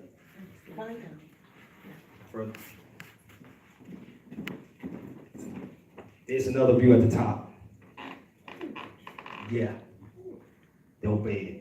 It was so dope and so windy. But this is the whole city of Granada, and that's the top. Another part. And this is a doorway. But this is a doorway to go down. Watch how narrow this doorway is when you walk down it. I was going to joke with the dude until he was too fat to go. That's the narrow way. I was joking. You know, I got a sense of humor, man. I had to have that. But this is one of the doorways. Window. That's actually a window leading to a doorway. Go ahead. Right. Another Moorish fountain. Remember, there's always a difference between a Moorish and a Christian fountain, they said. We made it round. There's no straight lines. Gaudi said that, Antonio Gaudi. He said there's no straight lines in life. Nature. Huh? Nature. Nature. There's no straight lines in nature. That's what Antonio Gaudi said, who the architect was. This is the bathhouses. More of the homes. Just names of people who stand, like dignitaries that were staying in these particular places. This is the garden. Now I'm gonna show y'all something. If it's in here, I think I have that picture of the prisons. The Romans had a ditch that you have to stay in this ditch with rats and everything. You would never come out this ditch. I said, well, maybe that's where they started making the underground prisons now. Because this prison was underground. And they would basically send your food down through a rope. You could never come out. Yeah, it was vicious. I said, I would never want to be locked up there. Let's go further. All this is inside the Alhambra, y'all. And the Alhambra. That's the ditch. And this is roped off. Wow. Yeah, it is a pit. And you can't, nobody can go there. You can't, all this is gated off because it's a deep, deep ditch. Wow. And they said nobody, actually on this side is a rope and no one can go there. So they would actually they would send the prisoners down and they said inside there would be snakes, rats, all kinds of stuff. And I was like, They whoa. might as well kill them. You might as well kill them. But it didn't. It was a ditch. Is that, yeah, that's what this is the Romans. That wasn't us. They did, once they took this over, they did that. That's We how didn't they do our tortured prisons us. like that. That's how they tortured us. Yeah, man, this thing is, that wasn't us, that was them. We didn't treat them the way, you know, even though we had some, we wasn't treating them that way. This is the garden again. That's dope, man. Washington, D.C. They do, don't it?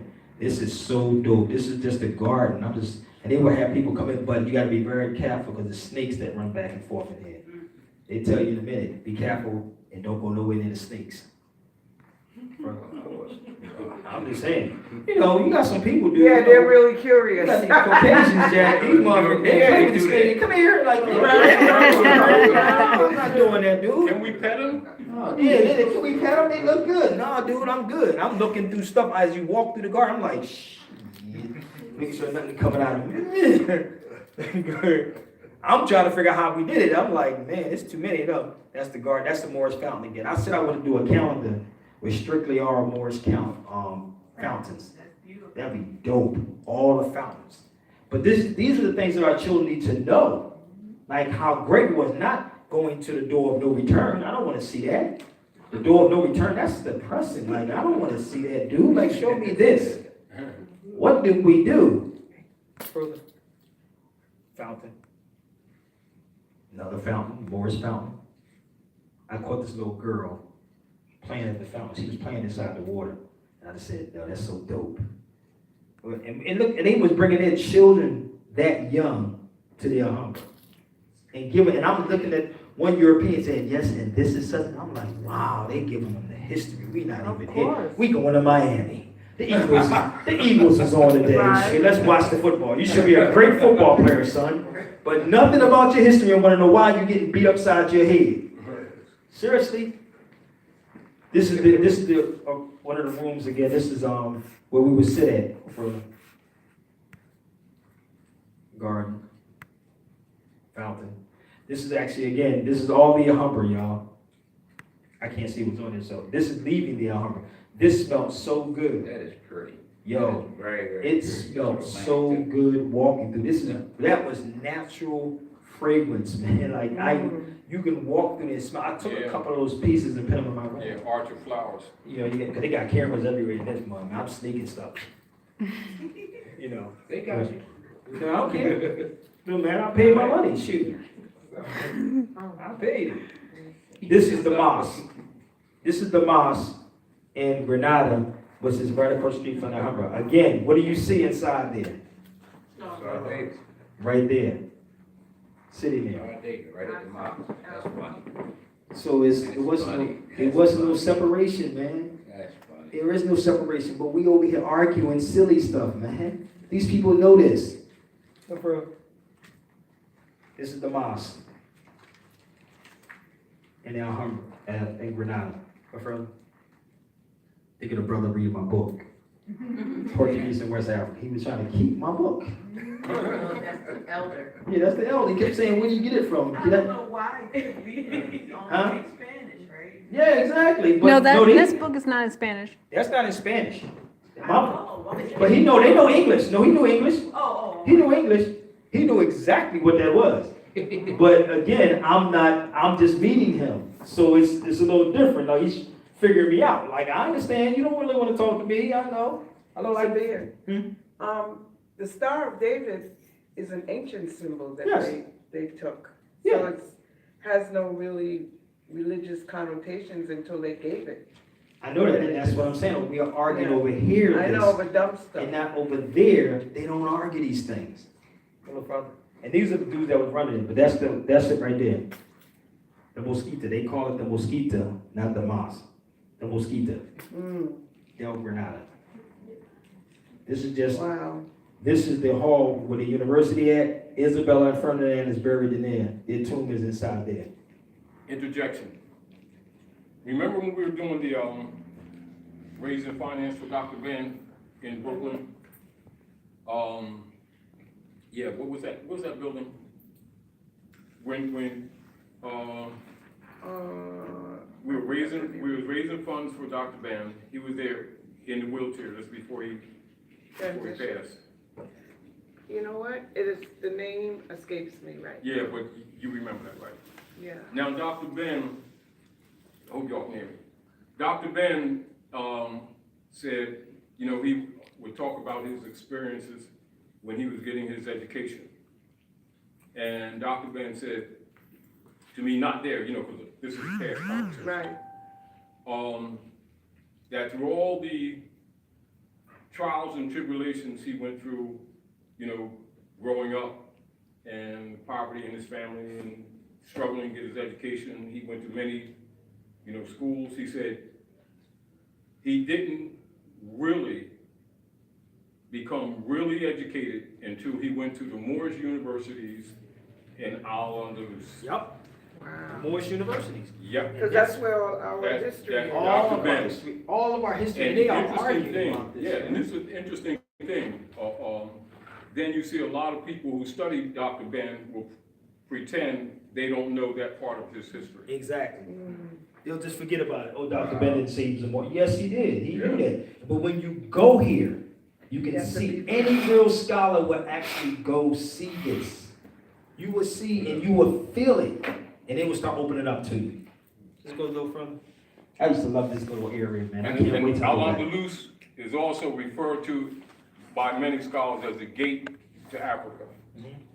No further. Oh yeah, the gate to Africa, no doubt. Yeah. This is just me walking at nighttime down here. Let's go look. Garden. This used to be an old port also in Grenada. This was an old port, but it actually cemented up. I just happened to be walking past and they gave me the history on it. Go a little further. Damn, how many pictures I got with that dude? Now this is the mosque. And you saw I took my fez off, but I had my Moroccan shoes on too. So this is the mosque. This is how huge this thing really is. It's like the size of almost 2 football fields. It's beyond huge.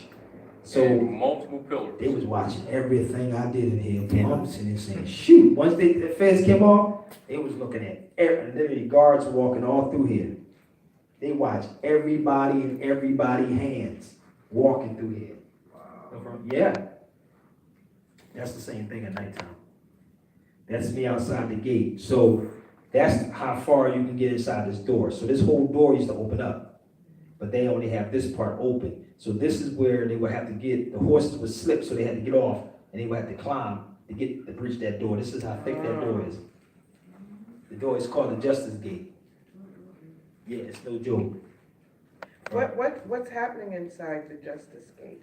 No, it was just to get inside the Alhambra. You Oh, have to get because into the when you- city. If it's on here, I'll show you how it was set up. Because before you could breach the door, they had a guard, one guard here, one guard here, one guard. So what they would do once they breached it, that first guard would poke. Right. Then he would step. The second guard would come, and then he would come in place, and then he would step back, and the other one would come. That's how they had it set up. So each corner inside that door was a person that was there who had to. It's like a war. It was war. Yeah. But that's how they had it set up. Oh, okay. I'm gonna probably it should be in here, and on the inside, that I can point out and show you.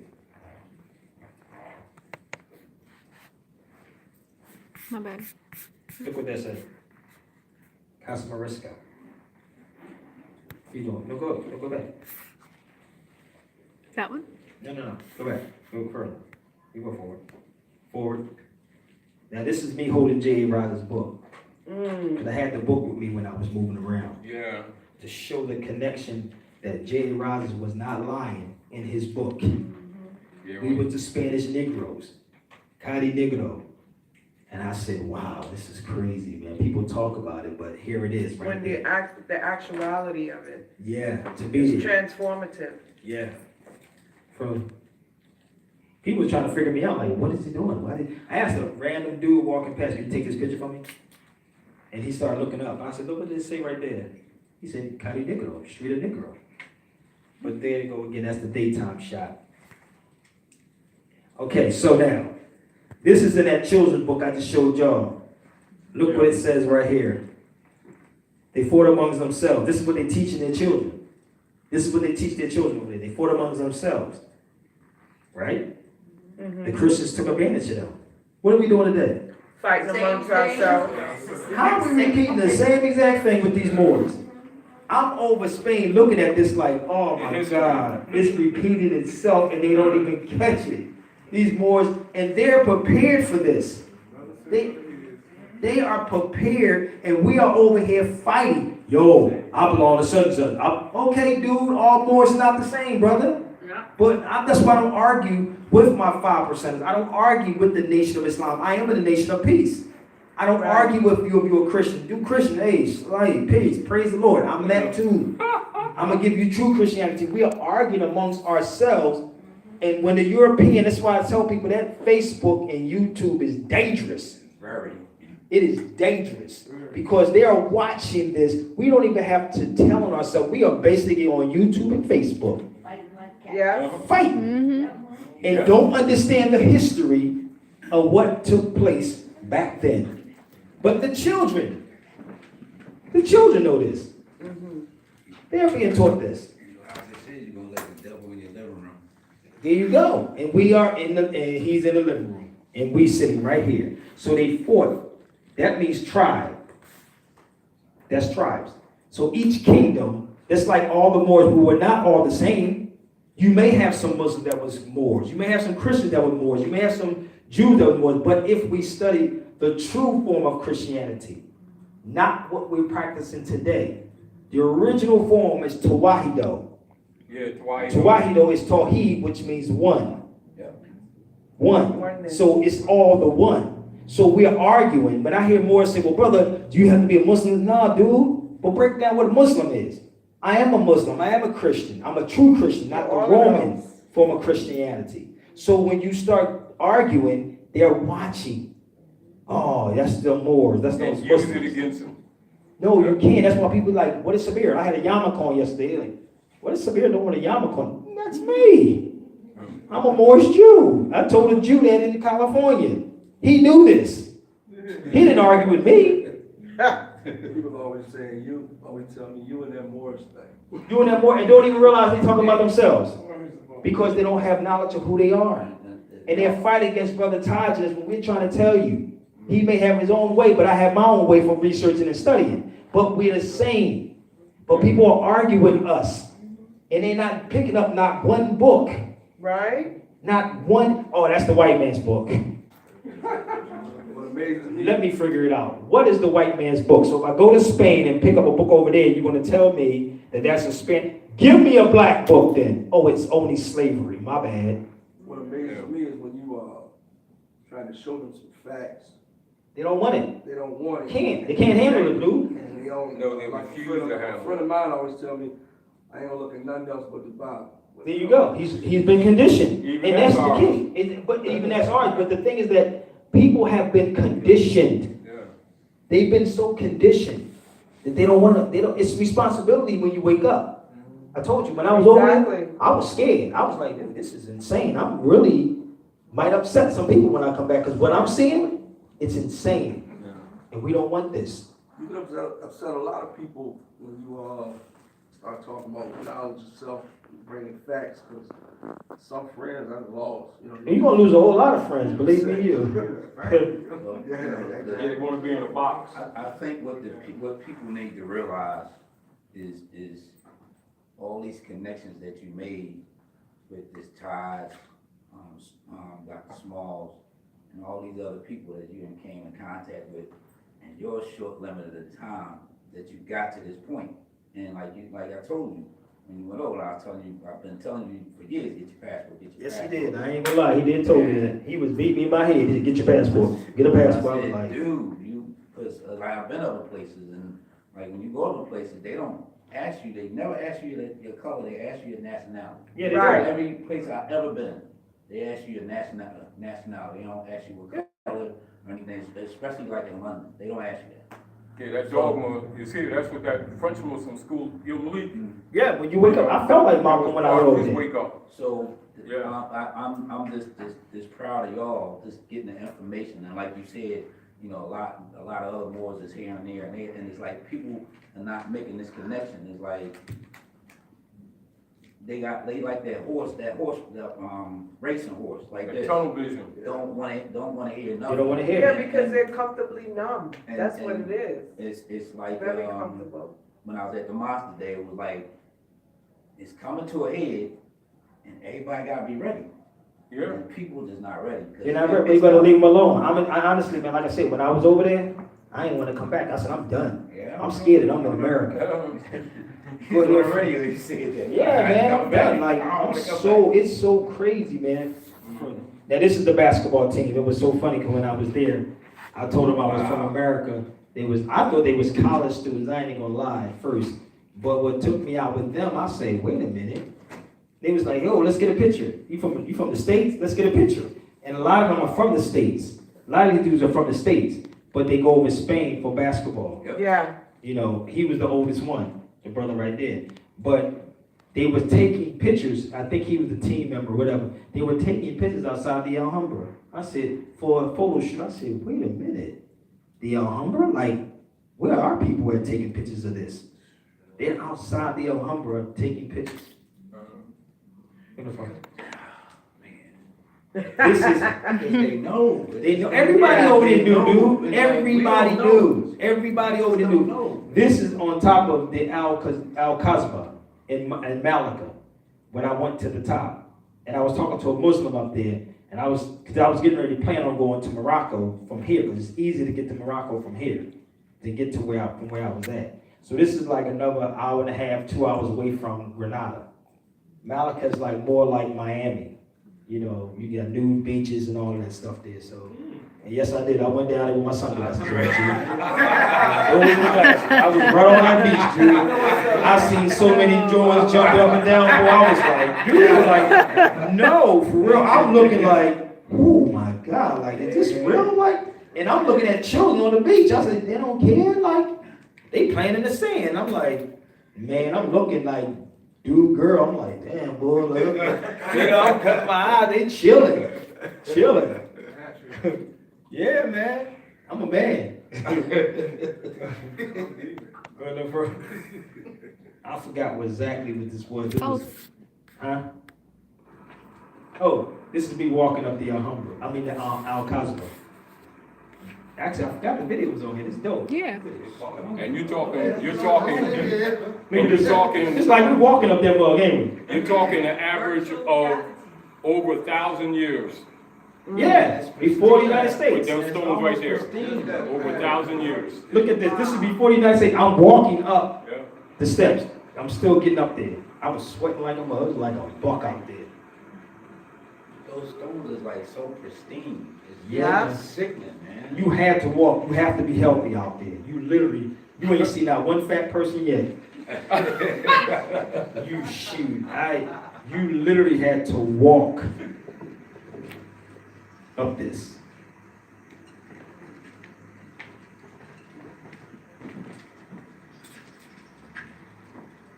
I forgot what I was even doing. I think I took a break. Go further. I think I took a break because it was hot, dude. I ain't even lying. It was one pitch. That's not the same. That's different. Yep. Okay, this is how narrow these steps were.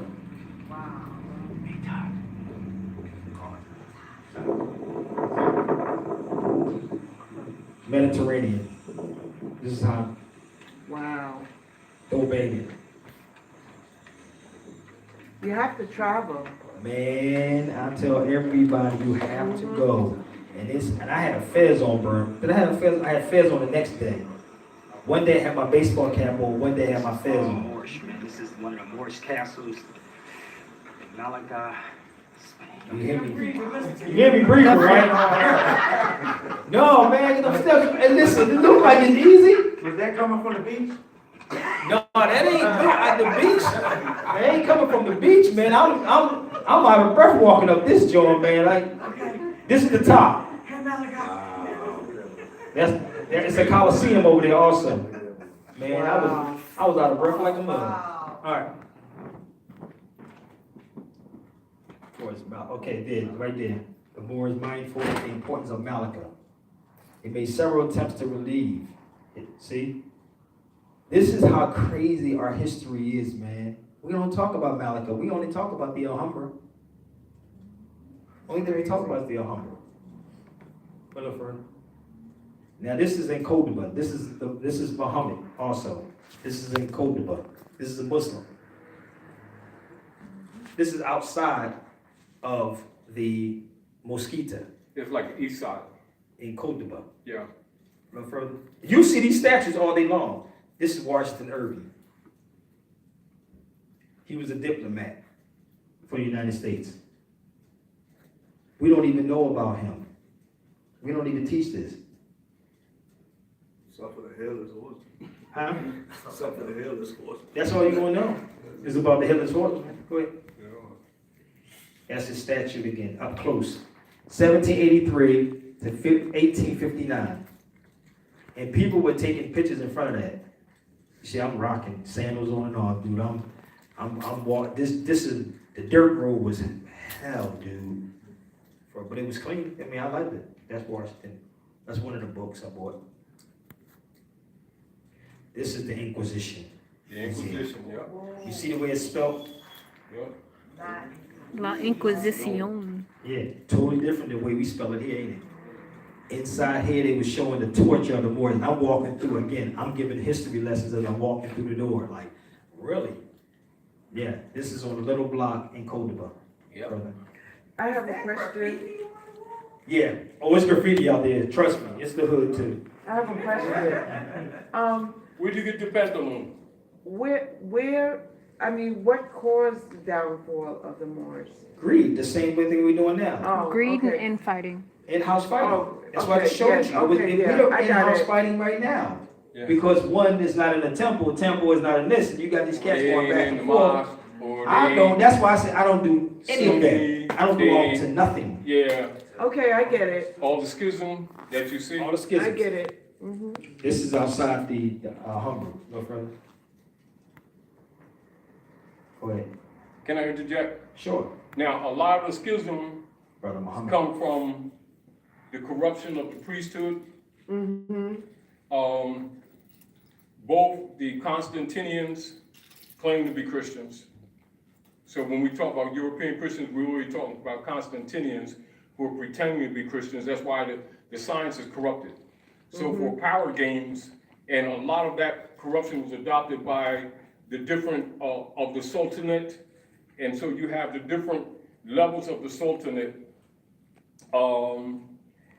whereas the priesthood, for control purposes, would not teach the science of things, but would give it what is called an anthropomorphic presentment and dogma. And they adopted a lot of that, and those were called conversos of the Moors. And those are the Moors who basically are called sellouts. Yep. And that schism for power and control, you have, just like Sabir was saying, like when you look at Hex Alpha, you look at isonomy, and all of these symbols that the people here think are different religions, all of the priesthood know all of that belongs to us. And they're not separate. The key to their power is that they know the science, And we don't. and they keep the people fighting amongst each other with petty dogma for Yeah. control purposes. And what happens is that the Romans used it against us. And that's what that whole book was about. That's really That children's book was telling you. Yep. I have a question. Sure, bro. Washington Irving was a diplomat, even though he wasn't like of Moorish nationality. No, he wasn't. He was a diplomat. But it's not just him. It's another. What was the other guy? I said I need to get his book. The one that came before him? No. It's another That one. he talked about? What's the guy? Remember the book I said I need to get? I can't think of the guy's name. There was Oh, another. Kavanaugh Humphrey. Kavanaugh Humphrey is another dude Oh, yeah. who studied in Spain on the Moors. He's another person. But he was one of the main ones, though. Yeah, so that was from 1783 when they did that statute. 1784, and could remember the empire was falling apart, and that's when they started negotiating the Treaty of Peace and Friendship. And then Thomas Jefferson, Benjamin Franklin, Thomas Barclay as agent in business, John Adams were appointed ministers plenipotentiary under Muhammad III, Sidi Muhammad. And that is the foundation of the attempt to stop the hundreds of years wars between the Muslims and the Constantinians.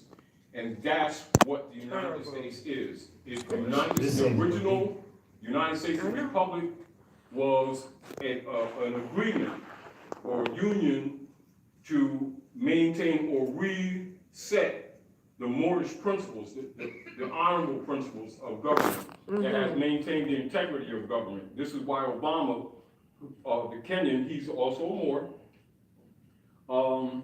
Whenever they call him, say, to Obama, say, how's it feel to be the first black president? He says, I'm not black. Black is a dead status. Yeah. And, and he's a constitutional lawyer. This is why when he had those pictures taken, that they cropped out the trading banner and kept the Al-Moroccan flag to let you know the real jurisdiction. And then Michelle went to the Alhambra. That's a signal of the changing of the guard of the world, right? And so she wears a red dress. Then they come through the double doors, which represent the higher self and the lower self. And the guard stands to the left of the praetor or President Obama, due guard with the Al-Moroccan flag. And then they have pictures and show it all over the world. Then he comes back and he signs the rights of indigenous people.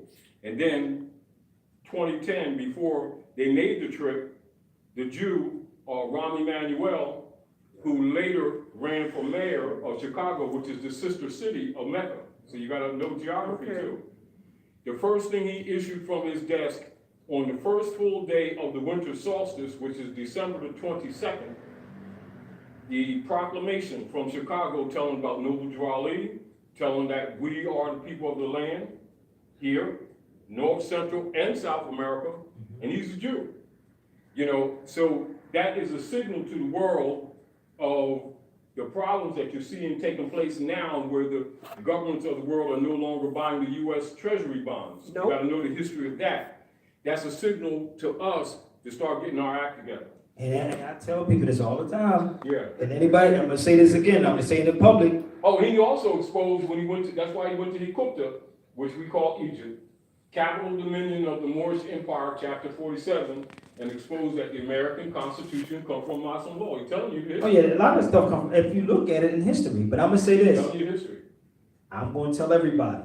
Anybody that's telling y'all don't get a passport, run. Right? I'm gonna keep it 120. Yeah, I said it. Run fast. Cause I'm telling you, I don't know what the agenda is, because you ain't going nowhere without it. And 2010 is coming. And the euro just went up too, over there.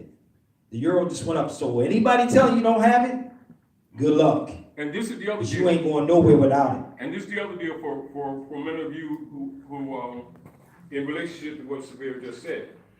This is another reason why we've been, for those of us, like Sabir, we go way back over 20 years, right? And when I used to do roundtable at my house 3 days a week, for years, I used to cook for people, gave them free literature until it broke me. Yep. And he used to come there. And the deal of it is, we used to do mock courts to explain jurisdiction, because a lot of our people don't know jurisdiction, and a lot of people who keep talking history won't teach jurisdiction. Because when you're dealing with the rest of the world, and you're even dealing with the Europeans who are occupying Morocco, you must understand jurisdiction, air jurisdiction, sea jurisdiction, land jurisdiction at all times, and understand the broad basis upon which land is, and not just the aggregate soil. Then you must understand infrasound jurisdiction, subject matter jurisdiction, and territorial jurisdiction. And then, of course, the enforcement of the Constitution, like Drew Ali said, and that would be for the diversity or the recognition of your nationality with the rest of the world, would be Article 3 of that Constitution, comes from Muslim law. Thus, the consular principle. So when you look at how Drew Ali set up them temples, or the old Canaanite temple and the Temple of Science, the first act is they were put in power to make law and to enforce law. So that means a subordinate cadre of the caliphate of the sultanate. So it's actually structured like government. However, that has not been carried out. Yeah. Now, one of the things that we've been doing, and this is ongoing, and I got to do some things when I leave here too. While we, as a lot of Moors came into the movement and became more and more conscious, while we activated the consular Article 3 court, because the real deal is that by law, and this is with the Milligan case too, which we'll talk later. We're going to talk this later too, sis. All right. That's the Milligan case of 1866. We are obligated to activate the Article 3 courts. And that case has much to do with that, which we'll talk about. And they won't tell our people that, so our people keep looking for the Bar Association or Homeland Security and stuff to give them passports. It's supposed to come right from your organization. But that's what I want to address people. But I don't want to get into that yet, but I want to address that issue. Yeah. And I'm gonna tell you, I'm against a lot of things, and I don't talk negative about it. But if nobody enforce this stuff, and you can't pick up the phone and call a person, Right. if I was to get into trouble, right, when I was in Spain, and I'm gonna keep it 100, it ain't none of them would ever be there. They didn't even support when I was there, so none of them will be there. So I don't buy into none of that. I know where I can go at. I'm going right to the U.S. Consular Court. Hold up, G. Yeah, They're there. So people keep making these things up, but you Right. also have to have people. You have to back people. And that's what I Finance. said about what Washington Irving was doing. They backed him to go there. Right. Yeah. Where's our people backing this Yep. information at? That's why all this stuff is going on. Yeah, we got a council of court, we got the, where? The finances have to be there. Huh? Reverend Pittsford, not a problem. I'm talking $60 million plan. yeah, that's even amongst these Moors. We gotta stop playing. G. Uh-huh. We Yep. gotta stop playing. Because we keep saying we got this, but if I call you, I'm watching the game today, G. Right, right. You know, yo, I had to go pick my child up from the school. Yo, I had to go pay my cell phone bill. This is what we do. We don't have people doing it. That's why I stepped away and said, I'm good. I'm not going to tell somebody not to have a passport. I'm not crazy. I don't want you to go to jail, G. I'm going to tell you because none of those Moors are going to come pick you up when you locked up. Right None now, of we them. need it. We Let's need it. keep 100. I have not, like I said, I went there for a reason. So I can build with those people. Who Yes. is backing me when I go there? None of the Moors are doing it. So when I'm going there to go build. What do we need? What do we got to get over here? Yeah. Oh yeah, this is what's happening, Holmes. You better get a passport, G. You know, I'm in Barcelona talking to Mos Def. I know what he went through when he was over there. I'm Oh, sitting in the yeah. house. Yeah. All that stuff that these Moors are talking, Yeah. they're not doing anything. I'm keeping it real with you, because he couldn't even get them to help him. Lip That's why he's service. pissed off. He was pissed. Yeah. You don't hear him talking about it, but he's a bad. He's done. Because all the paper pushing don't mean anything. Yeah. Who are you taking it to? Who you speaking to? Have you ever seen any of them go and talk to any of these people? Yeah. Have you seen them go to DC and say, yo? Have you seen any of them go overseas and say, yo, this is what's happening over here? Oops, my bad, you can't go. Yeah. You don't have a passport. Think about it. This is the reality. I'm not going to do that. I'm not going to sell people. That need to be fixed. It should have been fixed though, but the thing Uh-huh. is, if Yep. I've been in this for 20 years, and I'm over Spain and I'm talking to Umi, Yasin's mom, she said, no, Spirit, don't worry about nobody else. You're here.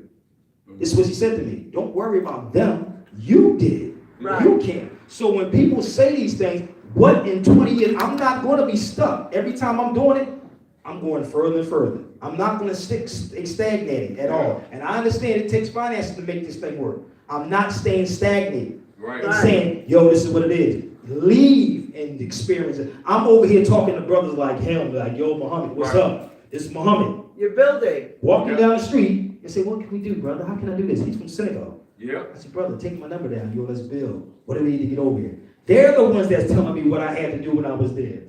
Them telling me how long I could stay in Spain and then they would give me citizenship. Yeah. That's why I was telling you about the moving from place to place. Yeah. That's what we need to be doing, and that's what we need to be backing, but we don't want to do that because of jealousy and envy in the heart An ego. Yeah, that's what. and the Yeah. ego. Right. You see what I'm saying? So I'm not going to tell somebody they don't need these things. I'm not here to do that. If you don't, I'm not going to tell somebody not to have a driver's license. I'm not going to do any of those things. Why? Because nobody's going to come pick you up when you need to get picked up. Exactly. That's the reality of what's going on. Yeah. We have to use our tools until we can move in unison. Yeah. And I can't wait for them. I got to keep pushing. Exactly. We have to use our tools. Exactly. I was married for 9 years. My ex-wife was from Guatemala. She didn't have no legal status here. And when we got divorced, I was just amazed at how, and I married out of love, but I was just amazed at how,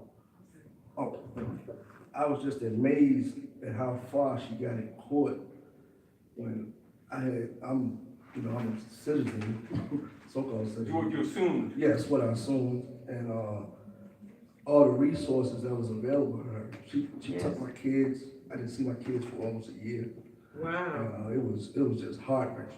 I think I chimed in one time with you Probably so, about man. it, but and I spent almost $60-some thousand fighting. They gave her a free lawyer. I had to get a lawyer for family court, and I spent about $60-some thousand, and Wow. now I only see my kids maybe once a week for 8 hours, and she accused me of all this stuff. Never found guilty of nothing. I am innocent. It ain't about that. Ain't about that, but It's about brother, status. listen, this, About we, status. Honestly, man, we have to get outside of the United States, dude. Like, people say, well, brother, I was born. No, you better go outside of here because the world is yours. Yeah. Go Exactly. outside. And one thing I found out when I was there, they said they make everything seems good here. You don't need to leave the United States. It's all right. Right. You want to reenact everything. Yeah. Everything over here is reenactments. You go over there, it's reality. You be like, whoa, wait a minute. Reality. Over here, Now, when reenactments. you say that, I worked with a lot of people from Middle America, Central America, that came here. I used to work at this noodle factory. I was a supervisor there. A lot of them was sold that. You're like, man, we came here, we thought, Yeah, you know, it's the it would illusion. be easy. You know, the streets were paved with gold. Right. Nah, man, you gotta It pay ain't, your it ain't that type of party, homie. Listen, I was over there. It was totally different. I felt something different.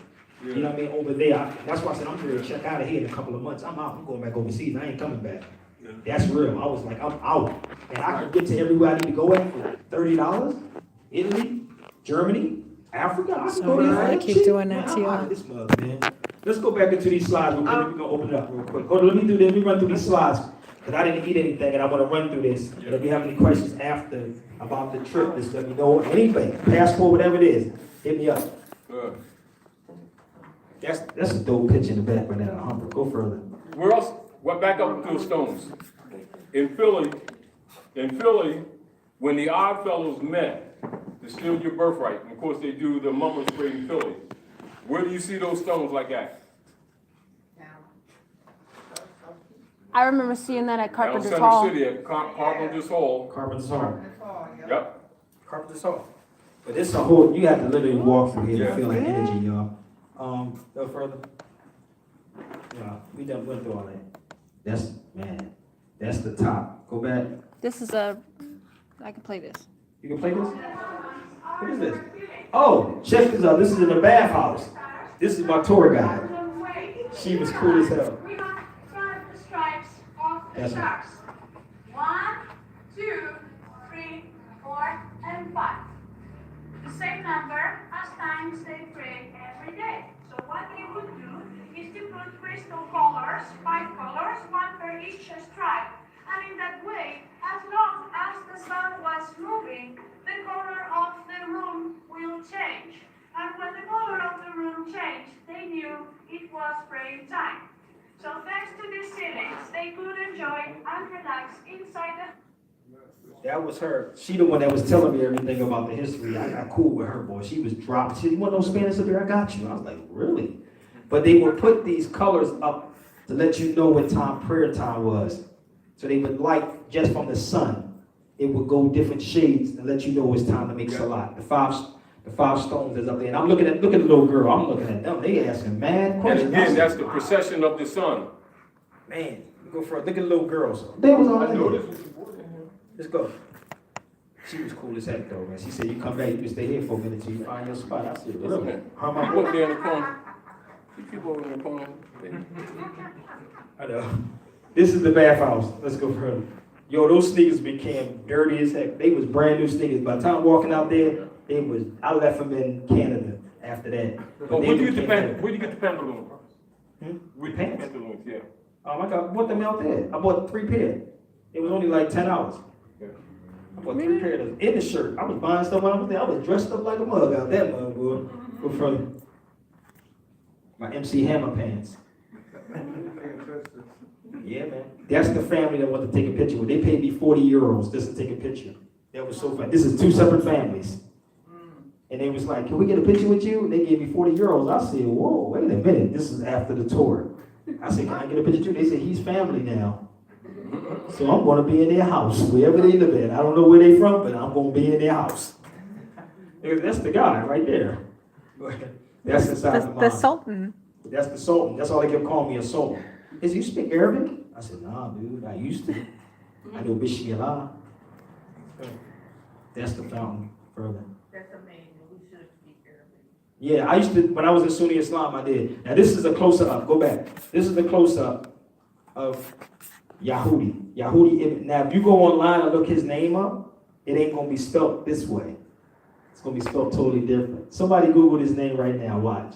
Google his name. Yehuda. And watch how crazy Google is. This is why I don't go to Google.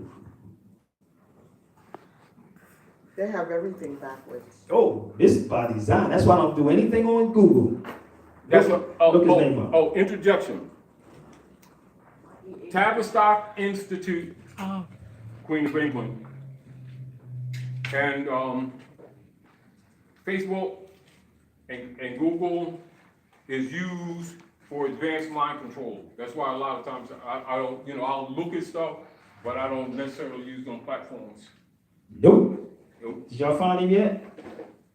You found him? I was just wondering, I can't see the spelling of, Yehuda. okay. In the middle is Ibn, like son. I-B-N. Yeah. Son of. Tabon. T-I-B-O-N.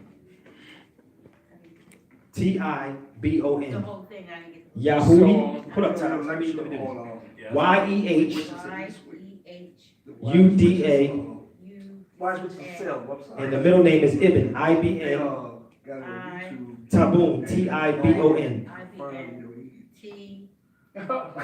I couldn't believe it. Like it's some type of. Hold up, y'all. I'm trying to get this right. Samuel?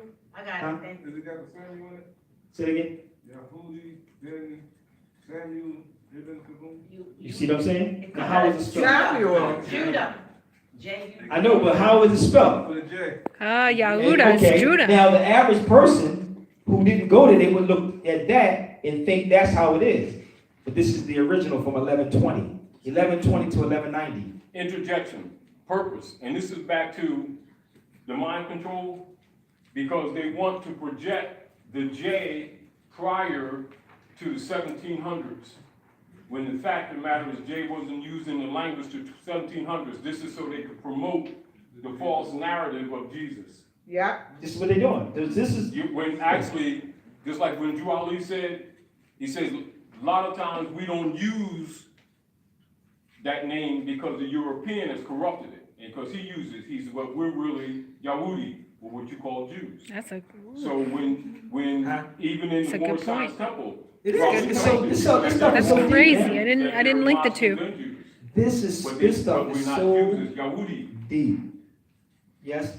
You told us to look it up, and it actually came up, I put it in the way you said it, it came up as Judah ben Saul ibn Tiban. Thank you. Now, think about what I just said. If the average person researched that, they would think that's how it is. Right. But if you was there, you would see this. Yehuda. Original.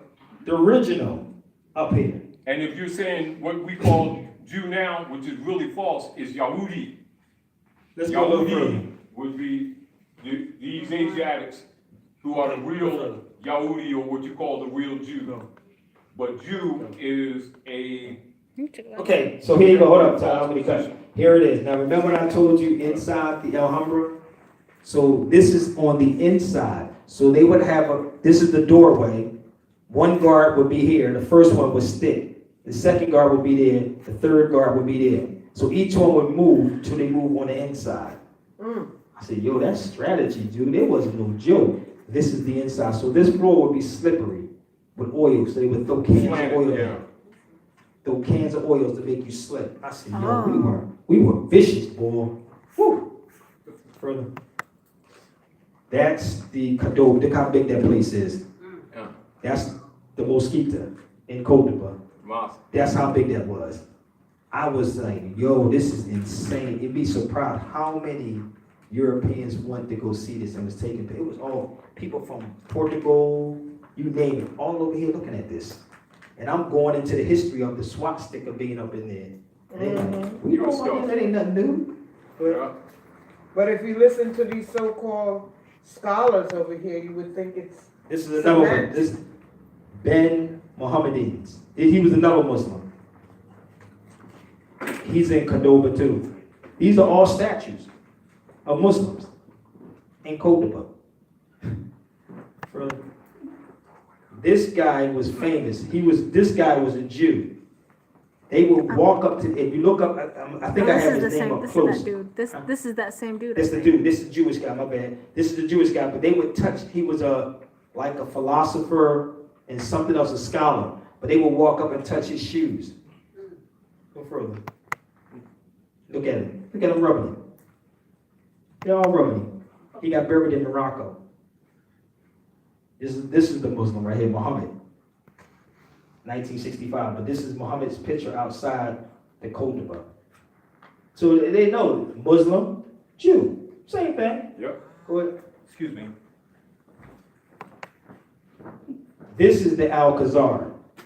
This was built before the Alhambra, but look at the line. Look who's in the line. Not us. We ain't Not in the us. We not in there. Go further. This one was $12 to get in there. Look at that. The Alcazar. This is a beautiful place, yo. This is the Alcazar. Bro. That's the first one, right? Yup, this was built before the Alhambra. Malacca again. Same thing. Yeah. Washington. I think No, that's that's the other guy, Kavanaugh. right? What's his first name? Go back. Go forward. His name is on here. If he's up there, I don't know how that picture got in there. I put it in there. You put that in there? Yeah. Oh, okay. I don't know. She be putting stuff in, y'all. I don't know what she's doing. No, he. No, go forward. That's strategies. That's Y'all need to Mo- look up this. that's No matter of Moltke. fact, look him up. Oh, Moltke, a German general. Just Google this man and read what he said about strategy and system. Moltke. Look him up. This- M-O-L. Yo, T he was a T German. K This E dude, MOL T K Yo. E. He's a German? yeah, Was he German. around Hitler time? I think it was before Hitler. He's way before Hitler. It's before Hitler time. If you look him up, you'll actually see. 18, 19, 18, 18, there you go. Before Hitler. So I was listening to a movie that's what made me look him up. I said, man, I understand strategy. It's like art of war type of stuff. And this is what they're doing. They talked about the strategy and the discipline. Go forward.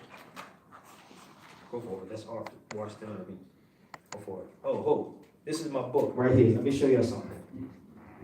I just picked this book up right here that y'all see up there, which was written in Here, I'm 1910. gonna go back, okay? Because Let's go back. It's not Washington Irving.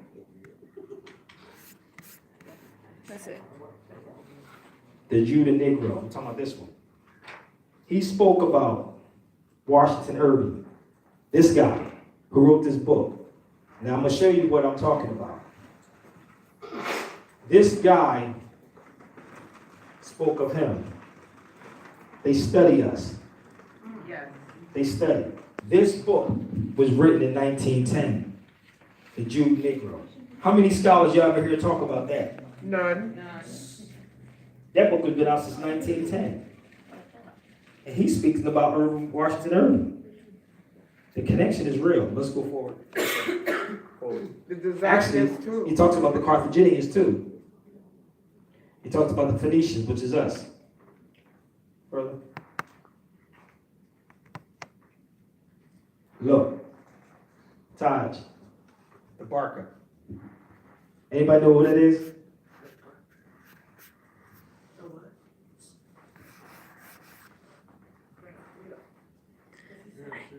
That's it. That's it. Is it? All right. So anybody know who that is? Whose father is that? Whose father is that? Hold on, my time, y'all. Barker. B-A-R? It's Barca. This short. Hannibal. That's Hannibal's father. That's where Barcelona come from. That's where Barcelona comes from. Martha Beck. Barker. And Hannibal was a Carthaginian. And has the war. The history is all connected. When I was in Barcelona, I'm saying, yo, this is crazy, like the tie-in. They still were Moors. But we got to get that over here. And I'm not even finished. I think we finished with that. But I'm not even finished the tour.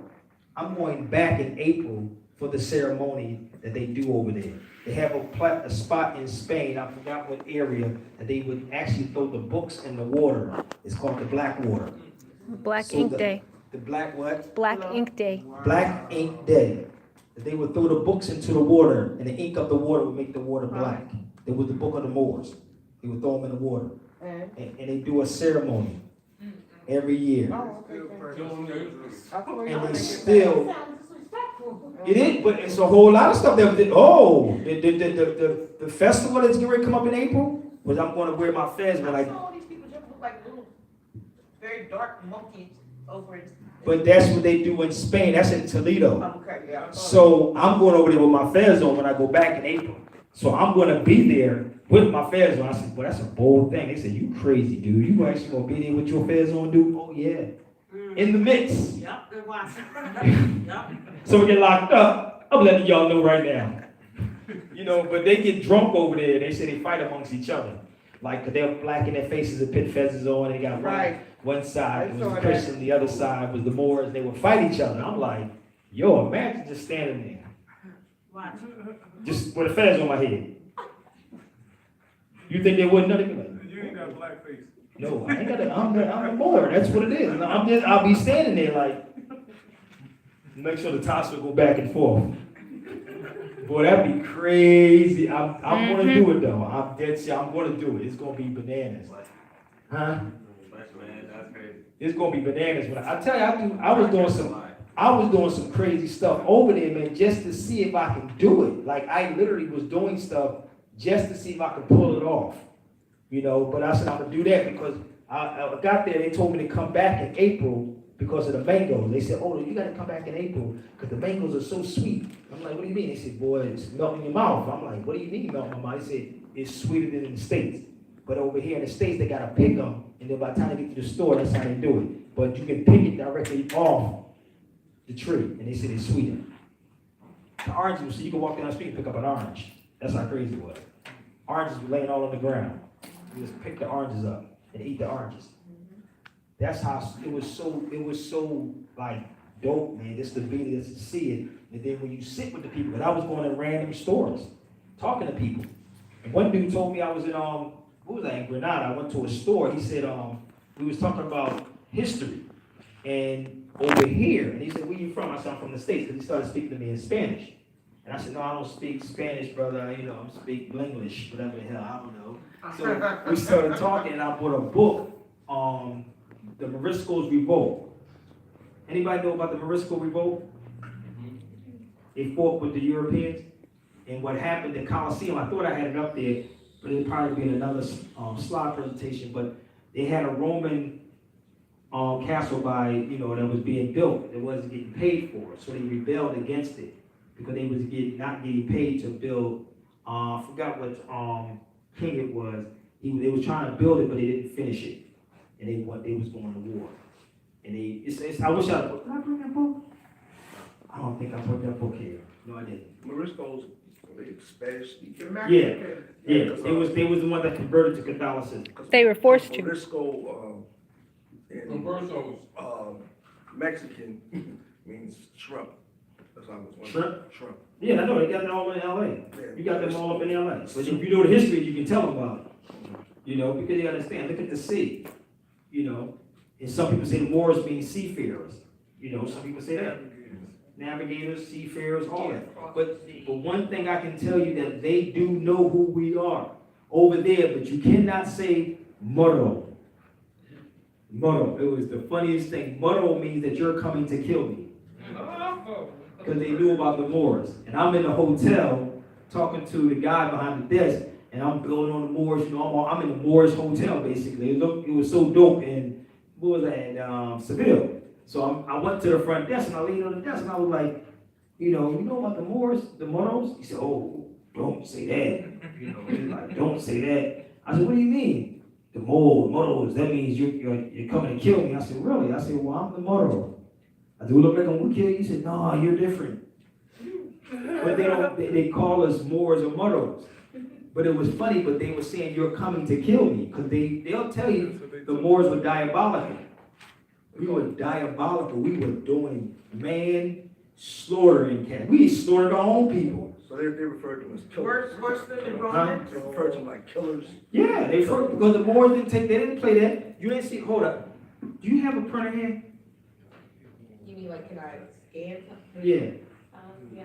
See, I was trying to come prepared. Where's my bag at? I'm going to show y'all something that I found.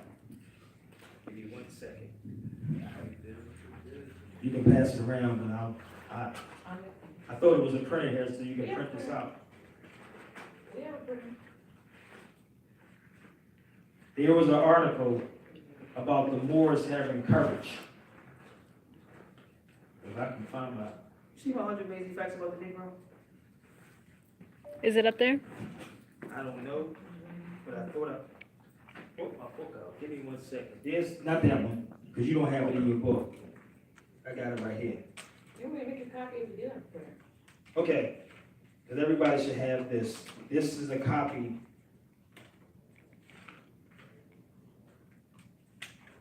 This is one of the articles. You can pass that around too. That's one of the articles from 1800s. And in that article, it talks about the Moors had courage. You can pass this one around too. Pass that in the back. These articles were found in Washington, D.C. in the archives about when Spain fought to the same Moorish tribes. I think you shared that Hmm? I think you shared that some years ago here. Yeah, but this is another one. You make copies? Yeah, Afro-American newspaper from 1937. And in this article, it talks about the Moors being used as pawns in this article from 1937. But Langston Hughes talked about the Moors in this article. He said he said Spain was ruled by the Moors, a colored people. Back then, you can pass that around. You can make copies of that. But that's from 1937. So the history is not hidden from us. It's just that we don't have people presenting this information to us. Right. We don't have that. So when I was over there with those articles, they was verifying everything I'm showing them. Everything I'm showing. Again, I was kind of weary when I was there because I'm like, because I don't know who's who. I'm by myself. I'm in Spain. I don't know. Shoot, my first time, I'm acting like I'm in Jersey somewhere. Like, no, I'm in Spain. And then it was when I was filming. Who saw the video when I was live out in Spain and I walked down the street and I was going live? I saw something about it. And the European came out of nowhere. You seen that? Yeah. This dude, I played it up though, but this dude came out of nowhere as I'm walking with the camera. And you know how you can feel somebody, you can feel it like he came out of like, no, I had the camera turned to the alley, like a walkway. I turned around, this dude was right there. He said, "What are you filming? What are you doing?" I said, "I'm filming." And he's, mind you, everybody there spoke Spanish.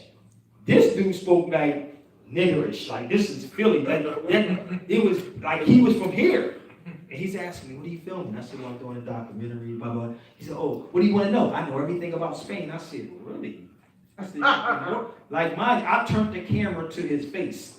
So if anything happened, you know it was him. Right. I turned straight on him, like, here it is, right? He said, "Anything you want to know about the Moors, I can tell you." I said, "Well, I already know. We built the Alhambra." Like, I'm sitting here, and he spoke English, G. He's from New York. He was from New York, And I'm sitting here like, where did this dude come from? Right. Somebody was watching me while I was there. You know what I mean? I'm sitting here because he came out of the sky blue, G, at night. It had to be 10 o'clock at night as I was walking. And I said, "I'm going to stop doing these live videos over here." Like, that's how, because I was by myself. People accidentally disappear when they're in hotels. And everybody told, "He accidentally died," and something like, what? So I had to be very careful about all of this, man. But I made sure he was on that camera, turned it around. But he was saying, "What do you want to know?" "I already know everything about this, brother. We built that." But this is what was happening while I was over there. So that's why we have to have or go with other people when we on this journey. Because I tell Taj a lot, "Yo, dude, don't travel by yourself, G. Don't do that. Right. It may be, all right, we want to be cool, we want to be down, but I can tell you in FOI training, you ain't going nowhere. You ain't seeing Wesley Muhammad going nowhere by himself, and they get checked. You ain't going to see Nuri Muhammad going nowhere, they check. I'm telling you firsthand what happened in LA. I paid for Wesley to come to LA. They had 5 cars lined outside the airport. I paid for him to come to LA. Not the nation. I did. They all pulled outside the airport. I'm looking out, getting out the car. I'm like, "Yo, what up, man? We come to pick." He said, "No, we come to pick Wesley up." "Y'all didn't pay?" Well, it was called protocol. So I said, "Okay, I'll follow me to the hotel." So about 3 cars with FOI in that joint. Get to the hotel, boom. Again, I pay for the hotel. FOI go in, they all up in the room. They looking under everything, looking indoors. It's straight up before he even walked in. We need to get like that. Yeah. We keep saying we got all this knowledge, no matter how hard. And I even get on time sometime about this, man. It is what it is. But people say, well, you need to say that. No, I move different. Even though I may be in certain places, but I'm always watching. You know what I mean? But I also have to have, if somebody with me, nobody wouldn't even know they with me. That's how I like it. Right. But you have to have that.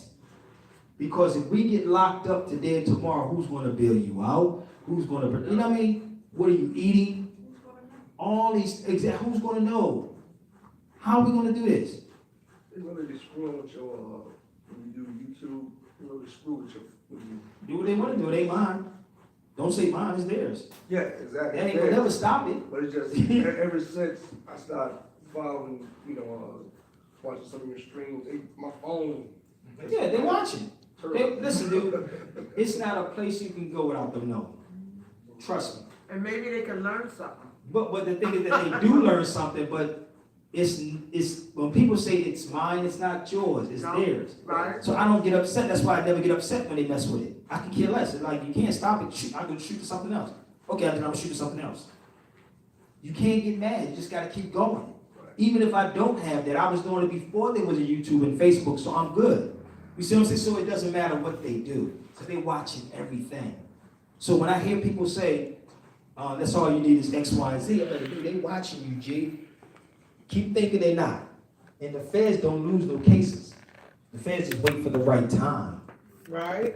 To step in. My brother just did 20 years, G. It's real. They watch everything that you do. So a lot of these crooked Moors are doing whatever they think they're doing. You think they don't know? They don't know. We're doing it. Okay, right. They're just waiting for the right time. So some people bail out before that happens, and we go. That's why you don't hear about these dudes anymore. They disappear. Because what happens, they have agendas. To plug in my phone. They have agendas. And people don't understand that. They disappear eventually. Just before they get them, they're out. Because they're not sincere on what they're doing. Because they watch every move you make. I was in the airport in Canada. I was in one room, and my bag was in the other room. As I'm walking through, they're asking me questions. And as I'm looking, I'm watching my bag in a total different room, probably like a block away almost.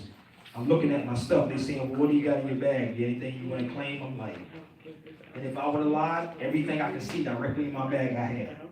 I can see directly in that bag from a total different room. So they already prepared before you get off the plane. Yeah. I keep telling people, do not let people tell you that all you need is a nationality card. It is a lie. Period. Hands down. Nobody's coming to your rescue with this, man. Nobody. It sounds good. It sounds good. But reality kicks in. That's what it is. The reality kicks in when you can't, you can't leave. I heard Taji guy told me this. That's what they say. Oh, Taji guy told me that. Don't blame Taj for what he said. Taj didn't tell you that. But this is what they say to me when I'm on YouTube and Facebook. When Taj said no, you don't understand what Taj said. You misunderstood what he's trying to tell you. He's trying to tell you to think. Think. Research. I know somebody, he said we have a right to travel. Yes. But the reality when you go, we're not stopping you to travel. Get on a plane. That's what they would say. So how do you deal with it? But they keep going back and blaming Taj for things that you didn't do yourself. You didn't do the research on it. Yeah, you got to think for yourself. You have to think for yourself. Stop going on whatever people telling you, because if they didn't go to the airport, when I was doing this, I was purposely walking through these places to see if it worked. Well, one dude just posted up his brother posted up on Facebook, and that's what kills me. He posted up on Facebook and said, anybody say this stuff don't work, here it is. I said, dude, what else did it say? He said, diplomat, that was one. Oh, yeah. 2, tax exempt. I said, that's foolish right there. Number 1, tax exempt means that you're asking someone to exempt you. You're asking. If you look up tax exempt, you're asking someone to do that. You're non-taxed is the word, not exempt. You cannot be a diplomat in your own land. Number two, where's your counselor at? Where's your places you can go to at? You cannot be a diplomat in your own land if this is your land. Diplomats come from somewhere else and come to work, like I just said, Washington earlier.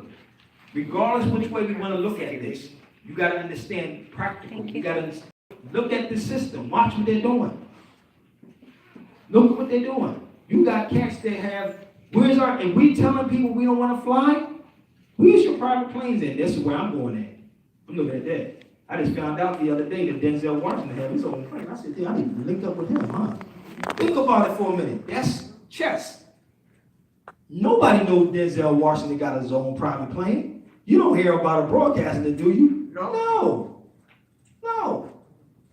He knew. So how did we get to him? Let's go talk to Denzel about this for a minute. Denzel, you know about the Moorish? Sure we do. You see what I'm saying? You got to be smart about it. You have to be smart, but you got to know how to bridge gaps. So I can jump on a plane tomorrow and leave here if I got to go meet somebody in Africa. You see what I'm saying? That's what we got to know. Yo, here it is. Hey, bro, I know we don't need this. I don't want to go through the hassle, my brother. What's up? Here it is. I'm even getting ready to pay $100 just to go through the what's that, Express at the airport? They got this new thing. Don't take your shoes off now. I'm ready to pay $100 for that. I say, shoot, I ain't got to take nothing off. It ain't like they don't know you already. And you don't have to go through that cancer-producing, Yeah, you ain't got to go through that. reshuffling DNA machine that they have. You ain't got to go through that. You say, hey, man, pay the $100, man. What's up? I'm good. But we have to know how to move this way. Because we don't have nobody with private planes, G. Not yet, at least. No, but it ain't gonna happen in my generation, so I'm preparing for my children. So everything I'm doing is preparing for the future. So we have to start thinking like that. We have to start thinking that way, globally, because everything is me. What that person said yesterday at the Carpenter's Hall? It used to be we, and she said that now it's I. Yeah, it's all about me and not we. And Yeah, European lady said that at Carpenter's Hall yesterday. I'm sitting there, I'm listening to her, she's talking to her, but I'm listening to the conversation, I'm doing something else. But I said, I understand what she's doing. I'm seeing what she's doing. I know what needs to be done, because I was over there. And I'm saying, yo, we gotta get the passports, get these economics, talk to other people. Last night I was with Orange Juice Jones, Big Red from 5 Heartbeats, and we all talking, but he don't wanna say too much, because I understand his position. He knows a lot, but he ain't saying a lot, but he'll tell me, but he won't say it around y'all. Right. He's telling me certain things because he knows that I'm the one that can go do it. He said, with Sabir, if I tell Sabir, he's going to move out on it. So he's telling me how to maneuver within this business. Yeah. You can't talk to everybody. Like I'm sitting on Facebook arguing with people. There's a guy keep trying to debate me for $300. Dude, you won. You got it. So what, family? Why debate me? Go debate the other Moors. I don't want to. If you want it, you got it. You got it. You know, he just posted something up just now, and I'm laughing at him. I'm like, dude, what do you want to debate me for? There's other Moors like, go debate them. You won it. You got it. There you go. He's still saying, okay, 300, that's not my time, brother. It's not enough money for me to debate you. But this is what they're doing. So I'm moving. I know that he can't leave. He can't leave. I know he can't. The brother that's keep trying to debate me. Why? Oh, he got child support issues. And that's what's stopping a lot of people from traveling. So how do you get around that? Heck yeah.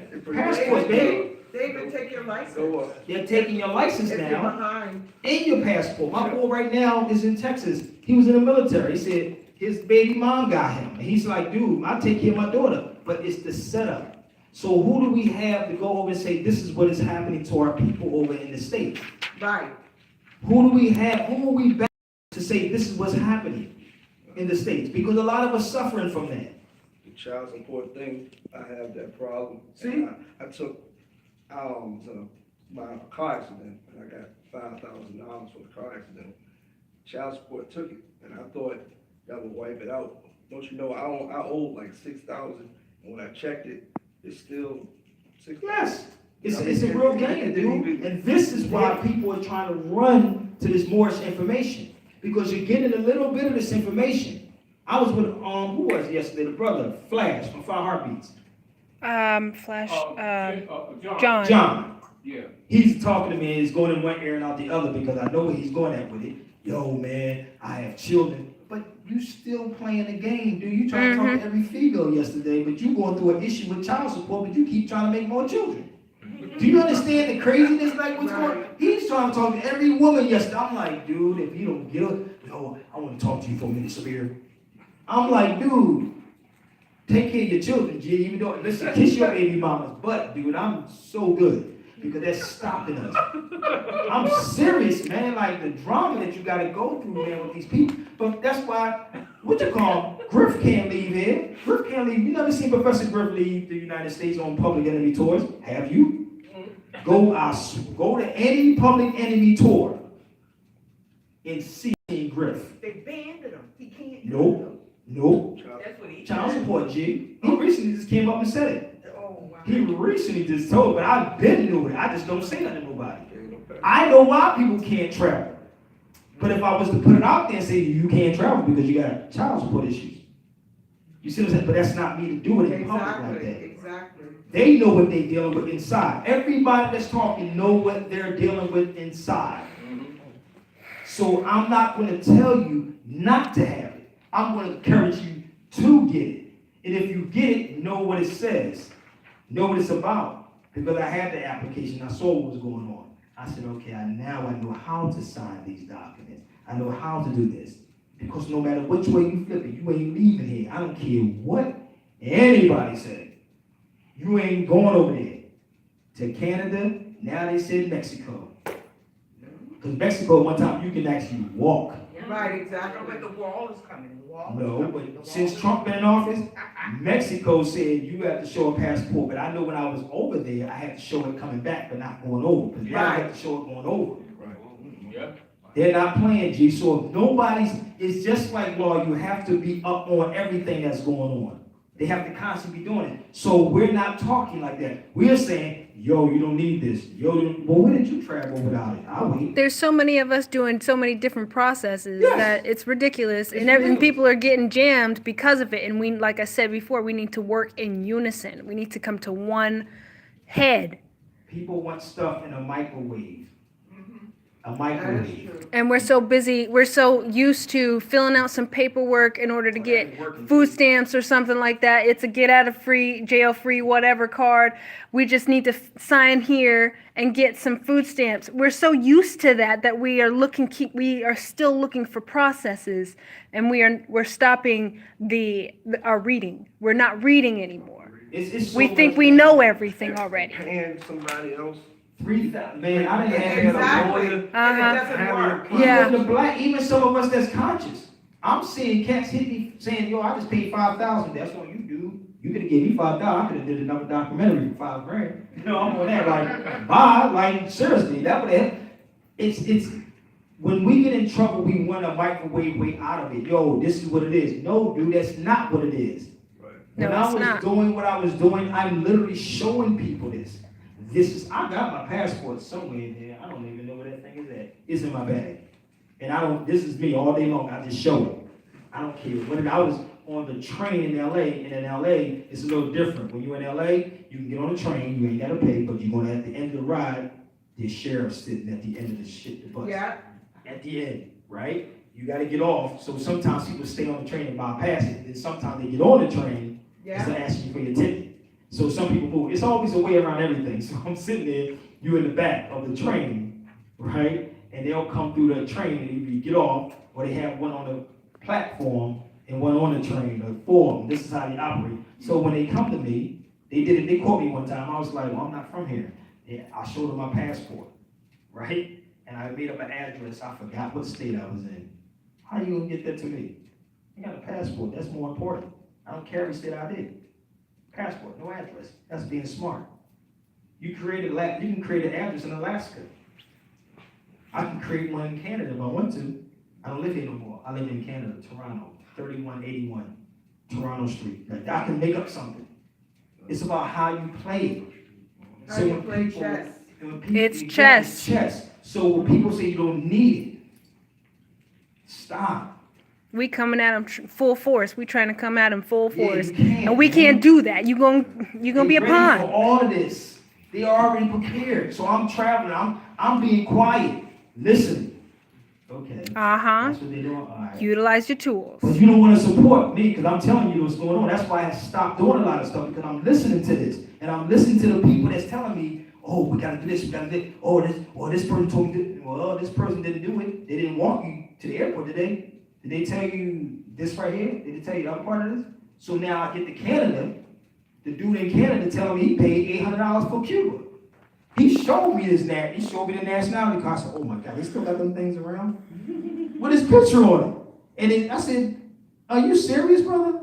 He showed me this walking down the street, and they said, dude, what is this?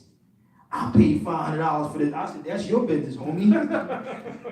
Now, mind you, he's walking trying to pick my brain, but I'm playing it up like, okay, that's you, dude. You paid. You didn't call me. You called him. I'm not the cleanup dude.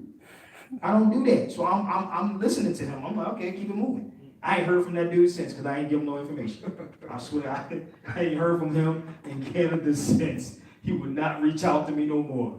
You know, another thing that we are failing to realize is that we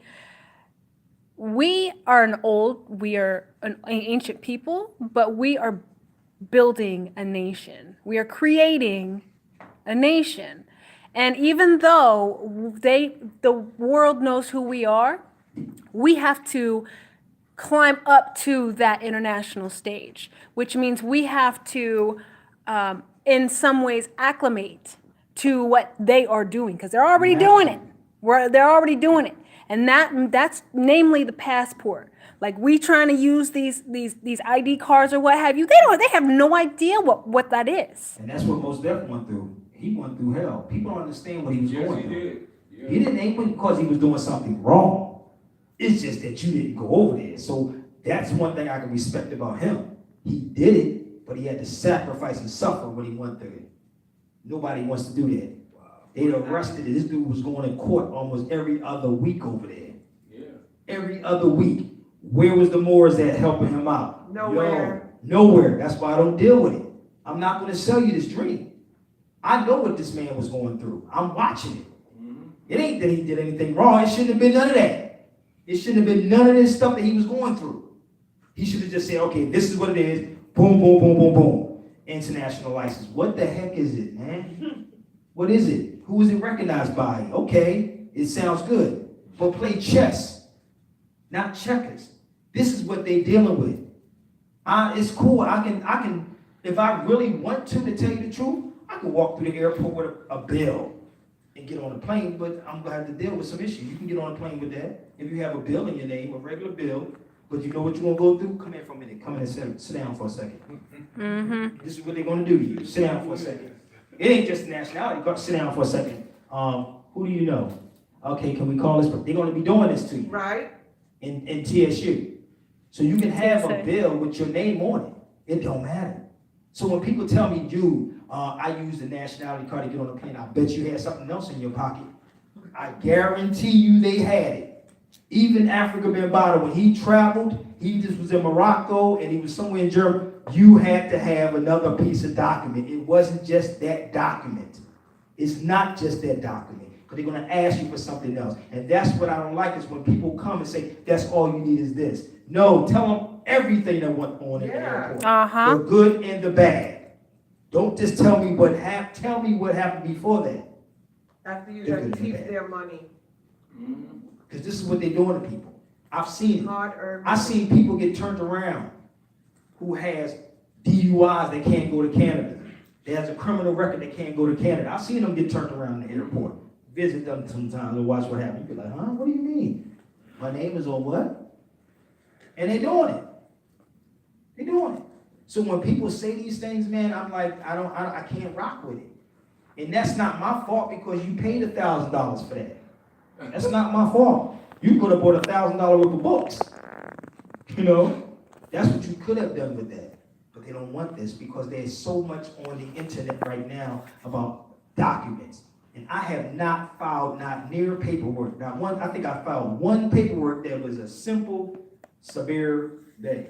Todd signed it years ago. Kamara, Gene Ill. One sheet of paper I signed.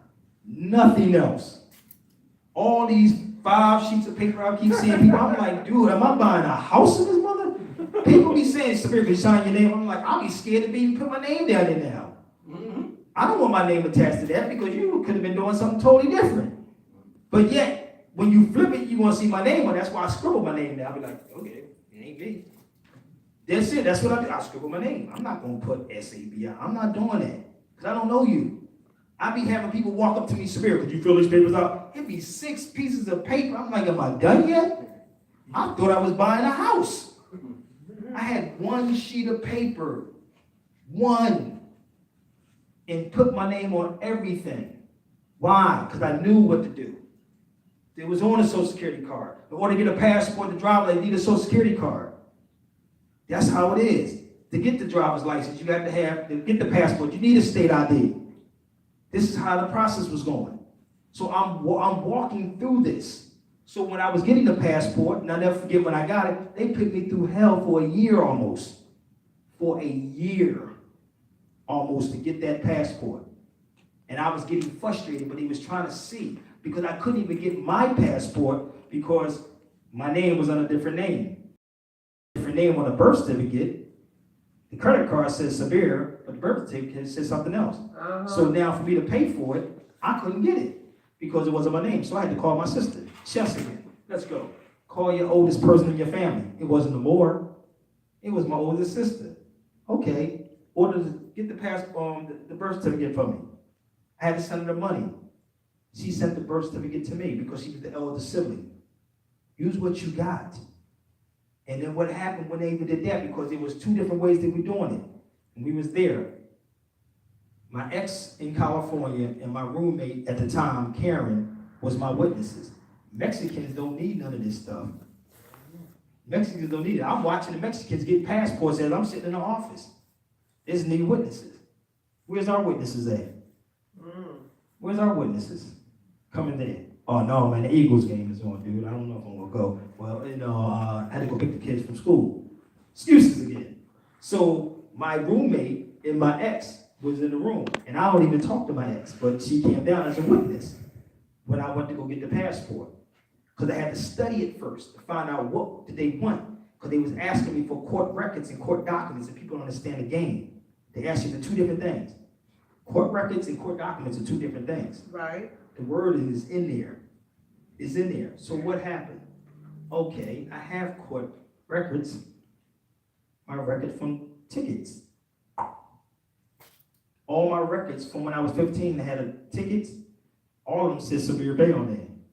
Why? Because when I switched it back then, they put everything under Sabir Bey from the time I was 15 years old when I got my first ticket. And I'm looking at it. So what did I do? Think. Okay, let me send this in there. I sent it in, because that's court records. Right. You see what I'm saying? This is what they're doing. So what happens, they again fought with me. Oh, we need a baptismal. Call my sister again. I need a baptismal record. Why they ask me for baptismal and birth certificate? All these things they're asking me as I'm getting the passport. So boom, no problem. Let me get my baptismal. Sent it straight to them again. This is the crazy part. I'm going through this for 8 months. 8 months. I'm fighting, and I'm not getting mad. I'm laughing because I know what they're doing. Because they're saying there's 2 different names on here. Who is this person? I don't know. He's dead. I was joking like he's dead. You know what I mean? So I'm playing with him. So it was at a point, I was in New York, Taj, when we was in New York. They sent me a letter back to California. Now Karen's picking the mail up. Hey, Sabir, they need, what she say? They need, she said they need state ID. So what did I do? I'm in Philadelphia. All right, I'm gonna go to DM, even though I don't live in Philly. I'm gonna get and I still got the ID in my pocket. I need to get a picture ID. Okay, my driver's license in Philadelphia says Sabir Bey. I've been in LA for like, at the time, 8 years now. Boom, I go there, get a picture, okay. Took the picture, mailed it back to California. She sent it out, came the next day. But they was playing with me because they was down to the point that, who is this person? They kept me on the phone like an hour one time. And I got mad. I said, just Google my name. That's how mad I got. And the dude actually got off the phone. He got off the phone, and I said either he's Googling or he's researching something. Either one, because you have to create the paper trail. The paper trail is the key. So they kept trying to get me not to get it, but it was researching. And they researched the hell out of you, dude, before you even get it. Trust me, 8 months. But when I sent that state ID to them with Sabir Bey on it, when I was in Philly, it came directly the next day. Passport. That's how easy it was. It was rough. Oh, it was a whole rough from February, March, April, May, June, July, August, September, October. 9 months. What year was this? About a year and a half ago. I only have my passport expires in 2025. So you only get 10 years. It's 2025. You only get how many years? 10 years. Yeah, 10 years. And just imagine what you can do in 10 years. Because I didn't go for any of that years ago, 10 years ago. I had it was easy. It was just real simple. 10 years. But yours was different than mine. I'm Sabir Bey on there. My old one had my government name. So I'm fighting. They looking at the name. That's what they're looking at. I got Bey on mine. Yeah, it's the difference between your whole name. Like my name says Sabir Bey. It's totally different than my government name. Right. It was totally different. It ain't like I just added Bey on it. Okay. It was totally different. Wow. So they're looking at the birth certificate, my state ID, my debit cards, credit cards, it don't say it. You see what I'm saying? None of that says that. So that's like a total different person that you're dealing with. So it's a fight. I could easily put a Bey on my name, made it simple, but it was a whole total different name that was on it. Okay. That's the difference. Because when I first want to get a passport, what they do is, I had fez on my head. This is probably over 15 years ago. I was going to get one, but when I went there, I had a fez on. They said, you got to take it off your head, or you have to put it down as a religious headdress. I said, man, I'm good. I'll wait. Because you ain't going to track me. If I would put it on as a religious headdress, and about 5 or 10 years later, and say I'm not a Muslim, or whatever, they would say, well, you say it over here on your document that you're Muslim. So I just rejected it. I was like, okay, I'm not going to do it. I'm going to study a little bit more before I even do this. You play chess. Yeah, you play chess. So now what I did, it's on there. So now when I walk through, if anything pops up, it say, okay, Sabir Bey. So I'm not going to tell people stuff that I didn't go through. Right. And people are selling this stuff to people. And people are getting into jams behind this. Oh, that stuff don't work. It don't work because you didn't sit there long enough to study it. It's not that easy. And I don't care who it is. It's not easy like that, man. It's not sweet. And people are selling this dream constantly. I get so many emails, even from when they tell me stuff about Taj. I'll be like, oh, I know what Taj is teaching. You may not know what he's teaching. You know, I can't speak on that, but I'm telling you what you can go do. But once they go to these people, they always blame him for paperwork, and it's not him. It's you. And then you got these other people who come in. Yo, I got the real silver bullet, Holmes. 500. I done heard people say 5,000. Ain't getting it in New York. No? And they getting it in New York. But you ain't never seen them leave nowhere. Never went nowhere. But you won't give it to them. Right. So-called attorneys, so-called lawyers do the same thing. They do the same thing. But that's all it is. There's a hustle mentality with these people. They have not produced anything. Like when I hear people argue, even about Taj, I can tell you what he produced. Let me show you. Here it is right here. All the books. Now he's a different teacher compared to we're two totally different people when we're on the same page. But I can show you what he produced. Okay, he produced that. How many books, Taj, you got out? About 30. 30 books, okay. And then your books, right? Yep. Okay, it's not like Polite making books up. You wrote the books, okay, no different. But you're going to give 30,000 to this dude, right? Over here. But yet I'm giving you a roadmap. Here it is. That's his product. We need to start asking these people, what have they produced? Yeah. What have they produced for people? Taj will tell you, I produced a newspaper. I produced a radio show. Yeah. I have documentaries. I have stuff over here. But you don't want that because it's not the microwave way out of it. There is no microwave out of it. If they set back honestly, and I haven't read his books in years, I ain't gonna lie to you. I don't even know none of the new books that he have out. But I can tell you, I know what's in it. But you don't understand it. Well, we should have civics classes again the way we used to do in Camden, New Jersey. Oh man, we had camp. We used to lie. It used to be dope. So imagine where we at right now, knowing what I know and knowing what he knows and having a class. Who would really support that like that? Who would really support that? You know how powerful that would be, but I know what I have to do, and I know how I have to move because I'm the one that's moving around. So I have to be careful when I'm moving. I was just told that by my cousin that was in it. He's an FOI. He said, I want you to be very careful, bro. I'm just keeping it real with you. Because you're there. That's why I stay away from certain things. I'm backing away. Because nobody want to have my back. Nobody got me. Hey, I'm going on 3 hours. Going on 3 I hours. know. But nobody got my back. Nobody got his back. But if I'm sitting here, I'm in Denver, talking about building classes. We do classes in Denver every week. When I go back, we're going to do it again. I have classes still going in Long Beach. I don't have to be there. Karen is there. I don't have to be in Denver. She's there. She's getting it. We're supposed to have these classes constantly. Once a week or twice a week with the right information while we over here selling this stuff to people. Yo, man, I got a document. No, bro, this is the real. I didn't heard so much. I was like, wait a minute. We jumped from UCCs, strong men, HMOs, discharge debt. What else the other one? HMOs, site drafts. security entry. I'm like, wait a minute, what the heck coming up next? Social Security? My apologies, y'all. Like, think about the crazy. Nobody's My saying, apologies. let's set up classes so people can get this. This is why I don't want to deal with adults anymore. I'd rather deal with the youth. Let's deal with the youth. Let's get the youth in here because they're the ones that's going to do something. These cats keep trying to get out child support, traffic tickets. Man, I'm trying to get out this debt. Oh, you should have signed that contract the right way then, brother. You know, we are there. I don't have time for that anymore because I'm seeing a bigger picture. Like I said, I can see the picture. I just don't have the finances to make it happen. But I can see where this is going at. So when the brother came to me to do this film, I brought Taj in. Why? Because I said, yo, this is something that can travel when we can't travel. Right. This is overseas. Okay, let's go. How do you project yourself overseas? It ain't just YouTube and Facebook. People saying, wait a minute, what is this? I will back this. I'm ready to send 5 calendars to South Africa. Somebody's getting it.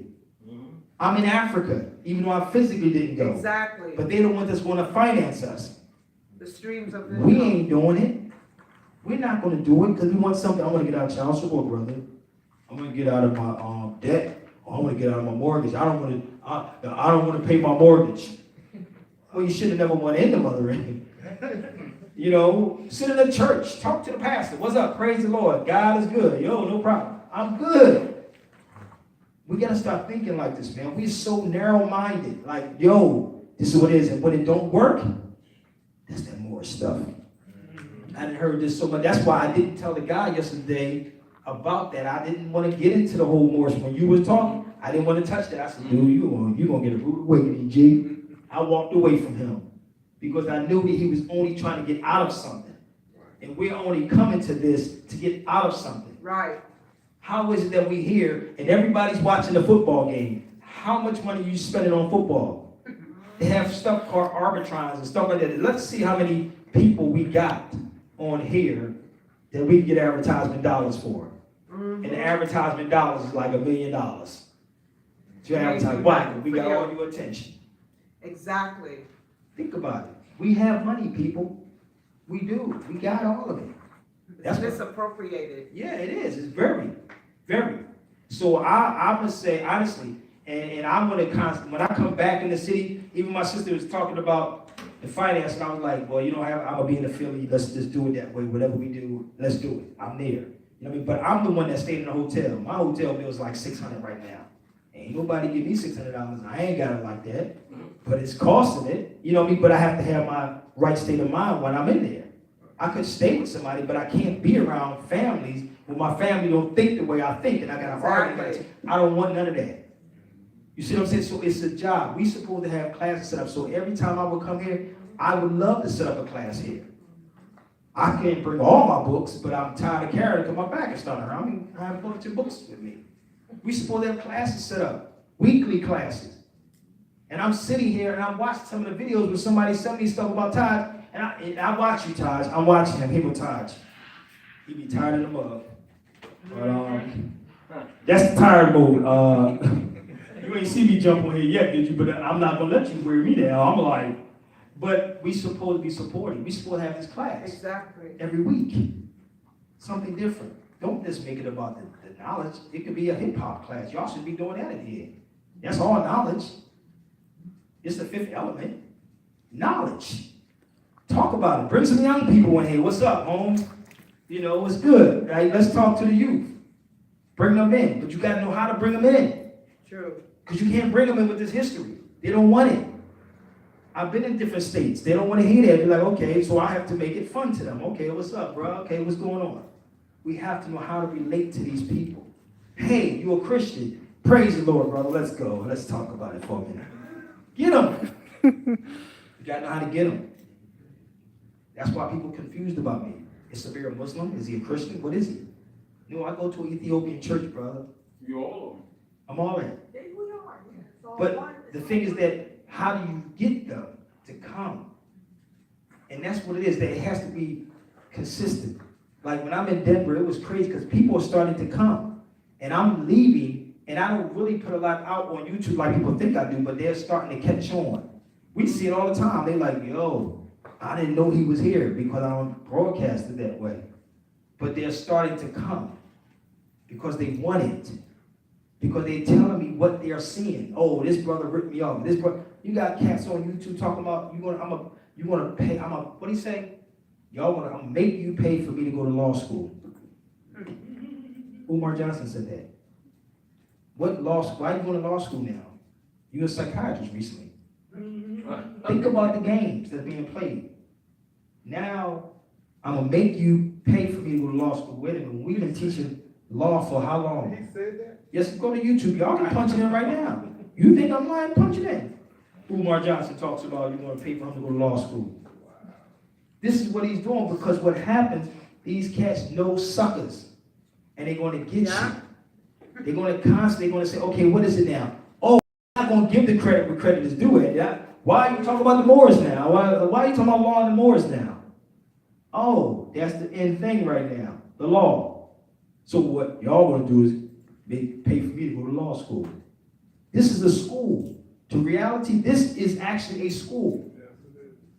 The money that he got, 600-something thousand, could have been invested in this, about 5 or 10,000. Think about it. A shelf full of dictionaries. Huh? He ain't been, I know he's been here. But what did he give here? Think about it. What has he given here? Right. I'm sitting here watching. When I'm moving in places, I'm watching all of this. I'm saying, yo, we can do this. I got a sister, my sister Jasmine is probably live right now. We talking about going to the Caribbean. She said, I'm trying to get somebody to get you to come, to finance you to come to the Caribbean. I'll go to the Caribbean, set up classes down there. It don't matter where I'm at. I'll set the classes up where they need to be at, and I'll speak the language that won't condemn what religion you are, because I can care less about your religion. Let's how can we fix this problem where we at? Yeah. How can our people from the States go down to the Caribbean? The Moors. How can we get there without a passport? Tell me another way that you can do it.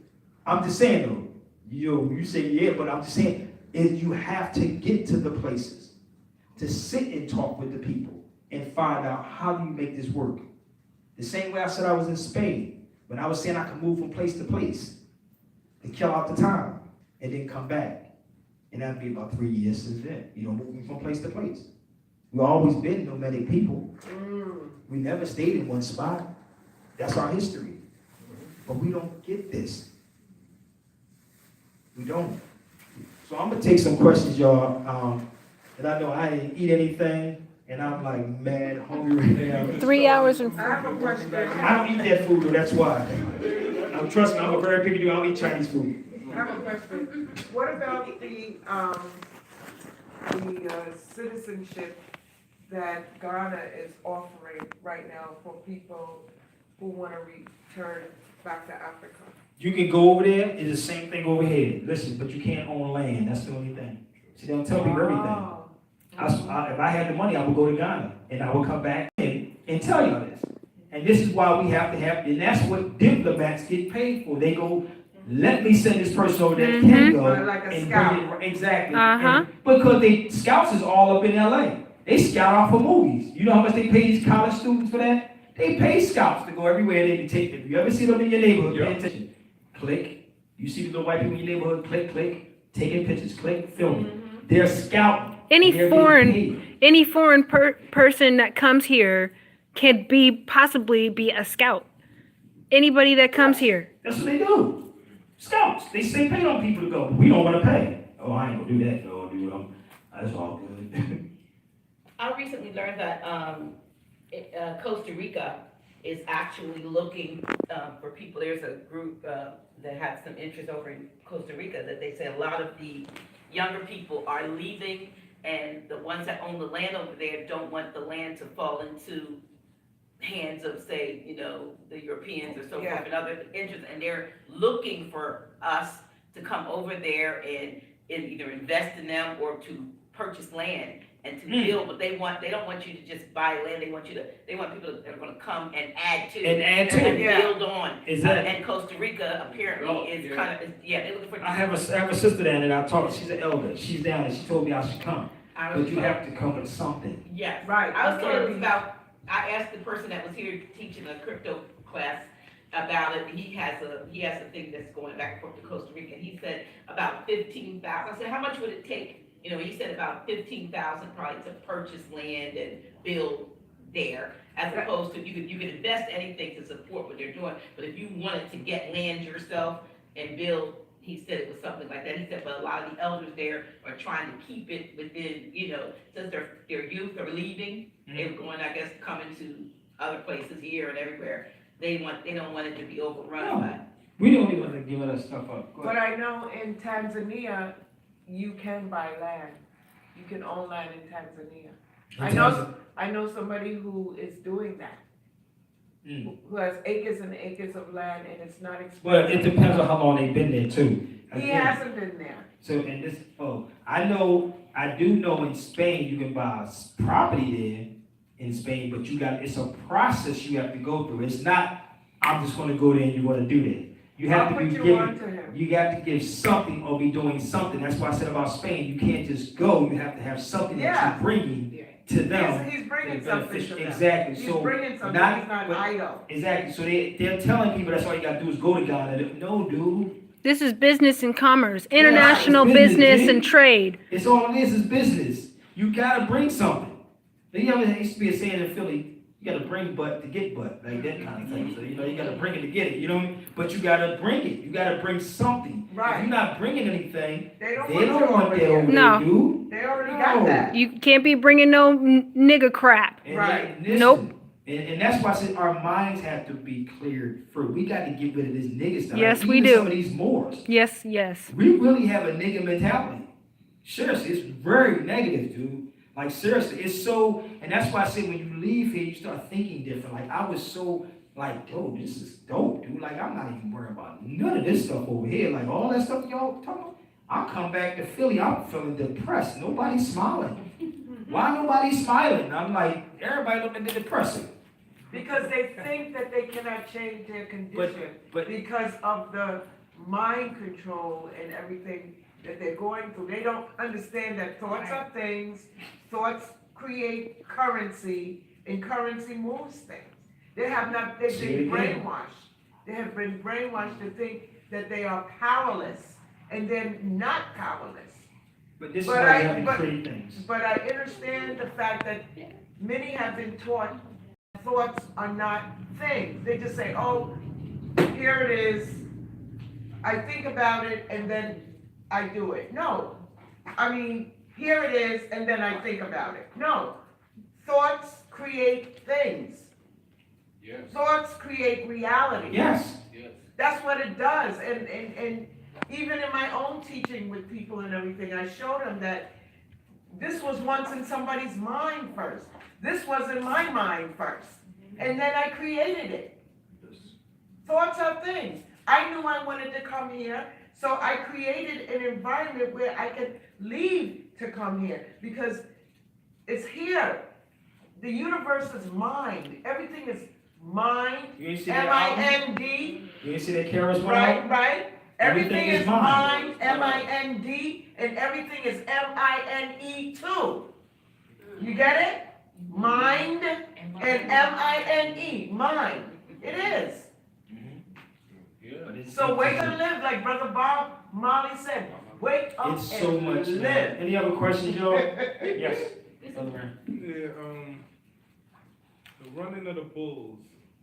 I want to see that too. Does that have anything to do with the Moors too? Yup, I wanted to see that too. They was telling me a story behind it. They keep all this stuff is ceremonial over in Spain. I want to go see it firsthand and say, okay, this is really what was going on, running us out of there.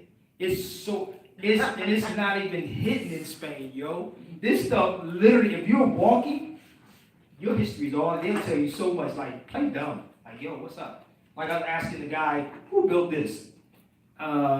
First he said the Arabs, and then he said the Africans. I'm like, okay, I'm playing dumb in my head, I know, because I'm playing dumb. So each place that I was going, I was trying to play dumb just so they can tell me what was happening. You know, and I'm like, okay, well, thank you. And then I would see them again the next day and be like, you know the Moors built that, right? I would play this game when I was in Spain. But yeah, I want to go there. I want to go to the ceremony they did, the defeating of the Moors. I want to see all this stuff, and I'm going to take pictures and try to record as much as I can when I go back over there. Yes, how much stuff was TDC? You know, I'm hearing a lot about that since I've been studying, like when you sign and always Threat to arrest? Threat to arrest and coercion. That's all it is. TDC is this threat. Taj knows this too. It's threat to arrest and coercion that you're forcing me. That neutralizes the signature on the contract that's not represented truthfully as contract was going to be used against you. So in any future claim, you can actually neutralize it. Or that's when there's a linear imposition where they're forcing you, like for instance, like if women go to hospitals and have babies, you want to force them to sign birth certificates, and they put threat, arrest, and coercion, then they can't make it into a bank bond. But it's also under that. How many people are familiar with Title 18? I know Ram see the United States Codes, domestic terrorism. When it talks about some coercing the civilian population, that's TDC, threat, duress, and coercion. So when they're forcing you to sign a ticket, it's under a threat. So you're forcing me because dealing with the Constitution, I have a right not to go into that. But this is what they're doing. But you have black leaders on TV calling it peace brutality, and it's terrorism. Anytime you threaten somebody, I'm gonna take your car. You know that's a threat, G. Okay. You know, you're threatening me to take this. And this is why classes need to be set up on each subject. I even wanted to go take everybody in a law library one day. This is what I want to do, but nothing fell through. I said, okay, nobody wants to do this. I'm not pushing the envelope for that. I said, we can all go into a law library. Fly me in, I'm good. I can show you what to look up. You look up corporate destroys the condom. You look up America, and each one of you bring to that table, we're going to build on it. I'll show you exactly what you're dealing with. Whatever case you got, you look that up, and I'll tell you what to look up, and then you have it for yourself. Instead of you paying me $5,000. Here it is. Now you either going to put the work in or get duped by somebody else. What do you want? Darnell, just as long as she has her passport, she's fine at this point. Read it. I don't have those issues. You got the issues. I don't have those issues. But I'm going to walk you through, but you ain't going to waste my time because I can never take that back. I can't get it back. But if you do this, I can tell you how to do it. Okay, you deal with a traffic issue. Okay, then what we can do is we go to Philadelphia for a minute. Here we go. Jenkins. There you go. Title 75. Grab every file, one of those books right there. Find your ticket. You see what I'm saying? Okay, you have an age. Here you go. Look up 42. Right there, United States Code. Bring it to the table. It's that simple, but nobody wants to do that. Nobody wants to do that. Do you understand this is what they do in law school? That's what they do. They take them in the law. They take them in courthouses and let them sit there. Watch the little white kids, Europeans sometimes. Watch them. Y'all sit there. Okay, we taking notes. We don't want to do that. And then cry when you get duped by these dudes. You can't get mad at them. You didn't want to do the work. He didn't do the work, and you didn't even ask him where he get his information from. We don't question these people. That's why I said, whoever, like, listen, I threw out so many ideas. I can only control what I can control. I put out there many. It was one conversation about the tour in Spain. Everybody, when I was there, yo, I'm with it. I got it. Yo, what's up? Ain't nobody putting no money up yet. I said, do it. Put the money up. Let's go. Nobody did it. I'm not going to push it no more. I said it about the law library. Nobody, I'll put it out there. You wait for me. Dude, I got children, dude. I got responsibilities. I ain't got time to focus on that. We don't want to do that. But we're waiting for one person to do it. And then that one person do it. What do? We're going to steal our idea. Here it is right here. You put all working, but here it is. $5,000. I'm not doing that. I'm not dying that way, dude. I'm sorry. I said I put out there numerous of times. It is that simple to go into a law library. And I can tell you exactly what books to pick up and read that's dealing with your situation. That's much easier than spending $5,000. Yeah. You know. But something that doesn't work. Exactly. Jenkins is only like $5 to go in there. City Hall is free. You know, if you in Texas, you got Thurgood Marshall. I've been in there too. Every courthouse, but we don't want it. It came his own, I forgot. You know, this is our mentality. If she This is has your mentality. a strawman ID and a birth certificate to her to get her passport, Kansas City, she doesn't have to go she's anywhere, a just get her professor, passport. Egyptian. And she said, I watch your videos. I want you to come here. I said, damn, she would be the one to put up If the she's money. considered a She U.S. was talking about citizen, if coming she here. has everything she needs to consider She was herself talking a about coming so-called here to U.S. talk about the citizen, laws and the history. she needs to get her I'm like, U.S. yo. passport. What do we want? I can't waste my time on it no more. I just can't. You know, I just have to go a different way. So what we're working on is something totally different. So, wait a minute, let's do the calendar. Beautiful. Let the children see that. Where's the finance? Now I gotta get the finances for the book. Because I don't want a flimsy book. I want a book. I don't want a book that you can tear up. I want a book. You know, we have to have these things for children, man. We have to. Any other questions? Because I'm getting mad hungry. Let me do a Taj. You was talking about the Alhambra and on top of the Justice door. What was on top of that door? It was Arabic writing. And you said it was something else? It was Mary with child at the top. Because when the Christians took over, they put all that up there. That's like the mosque everywhere else. No, I know. I was just trying to understand. Yeah, they put Mary up there. The Mary word with the child. justice and they put Mary and everything. Yeah, it just let them know that we conquered the Alhambra. That's what they said. They put that up there to let them know that we conquered the Alhambra. Because of the infighting The and all in-house that fighting. other stuff. That's why I was saying in this book, they was Right. teaching their children this in the book. And it talks about, at the end of the book, it talks about when you read it, they said read it again. At the end of this book, at the back of it. It said when you finish reading, then read it again. And she needs to go through the regular steps to get a passport in her situation. Literally buy it, but I said, you know what I'll do? I'll just buy a couple and I'll do my own book this way. I'll do my own book. So She needs to do whatever she I want needs it to do. similar to something like this. This is another book I bought. I want it similar to something like this. Yes. So it won't tear up. But I know how much it costs to actually do something like this. But again, you got to get investors. I'm not going to tell nobody this either. Money don't matter because everybody's using it. You can talk about it's fiat, this and this not real. We using it. Point blank period. You paying your cell phone bill with it. You paying your gas, your electric, you're using it. Point blank. Be practical. We have to be practical. We use it. Know how to just use the tools. You can't go somewhere and say, yo, dude, I ain't got no money, but you can take this. If that's the case, can somebody take me down to their hotel and tell them that? Walk me down there and tell them that I ain't got to pay for this. Well, you're doing it wrong, Sabir. You got to do it this way. I ain't got time for that right now. Right. You know, the crazy, it's like you got to be real with it, man. I can't do that. It's the food. I'm a discharge. There you go. I'm a discharge. No, that ain't happening, homie. Yeah, you discharge, be right outside. Sabir, it's the food, the GMO that our people are consuming. It is even, I'm even talking about some of the conscious people are saying this thing. And that's what I want to stay away from. It's not real. It's not reality. We got to be practical with what we're doing. We'll pay money for everything else, but when it comes to let's discharge this over here, well, pay for it first and figure it out later on. Period. Period.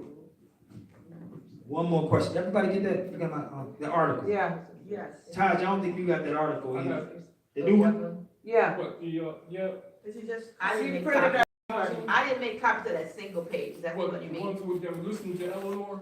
This- No, that article, the Afro-American newspaper, that should be in every African-American museum. That one, oh, let me, That should be in every And you African-American have a copy, museum. I got the copies of it, I think, Huh? somewhere.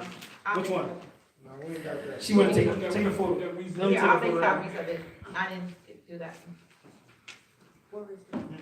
Yeah, severe, situation I'm in, I want to try to get opportunity to, go to court, see my kids more, what would I have to look up to, get something going about that? Hey, listen, I'm gonna tell you this, man, and I tell people this all the time. I see you, Find Gwen. out your I see you. situation, bro. I don't know where you stay at. I say go to a law library and find out. Richmond, Virginia. It's a law library there, dude. Matter of fact, I'll be in DC this week. I'm coming to DC this week, but I am gonna go to a law library. Oh, I forgot. They shut down. they sure did. I forgot the federal government shut down. I'm Does that totally- include the courts too? No, not the courts. Oh. Courts are not shut down, like public parkways and stuff like that. I think the law, unless you get on, it's very hard to get into a university though. Now, you can go to, They have the best ones. a courthouse in Virginia or in Maryland. Well, I'll find it when I get there. I've never been there. But you just all you gotta do is find your case.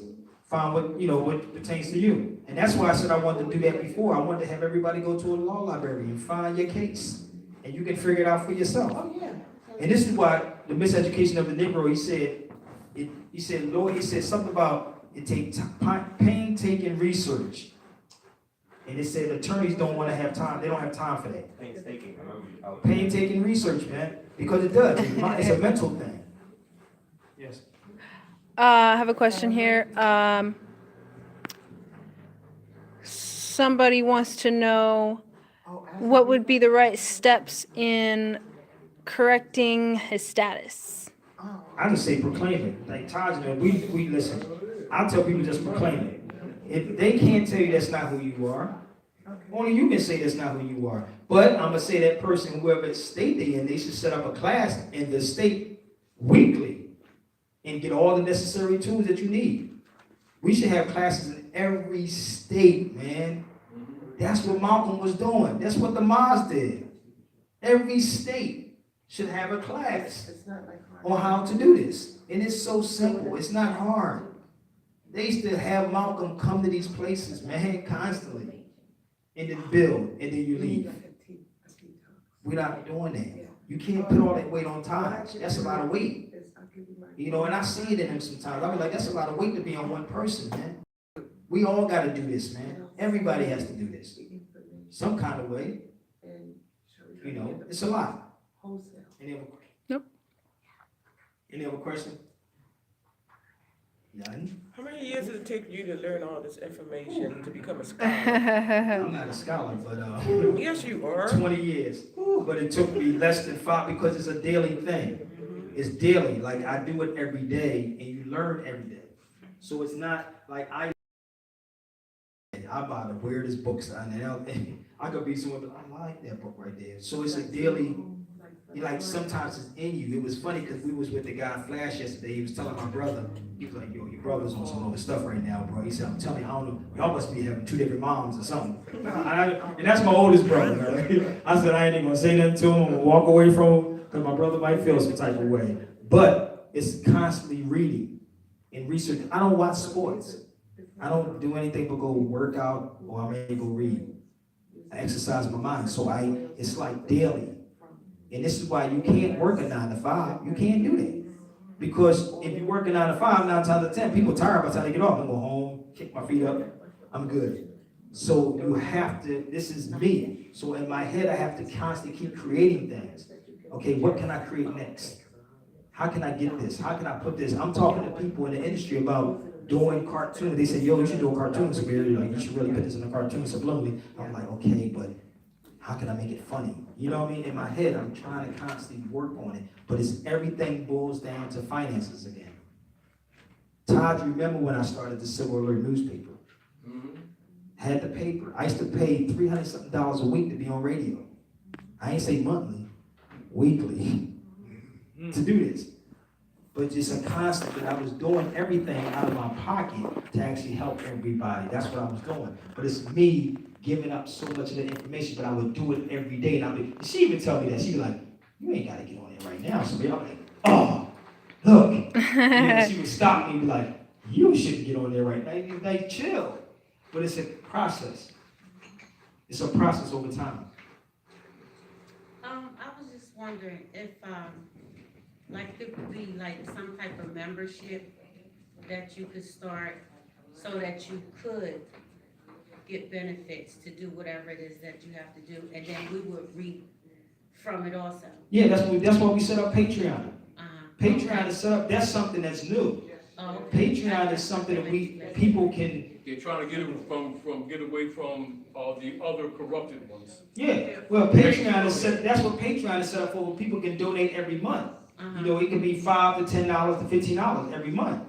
You know, but again, like, she's live right now on Patreon. Certain stuff I may say on Patreon, or people can just donate to Patreon or go to Cash App and support. So there's many ways you can do it now. We're in the 21st century. Right. Patreon, Cash App, PayPal, all that stuff is there.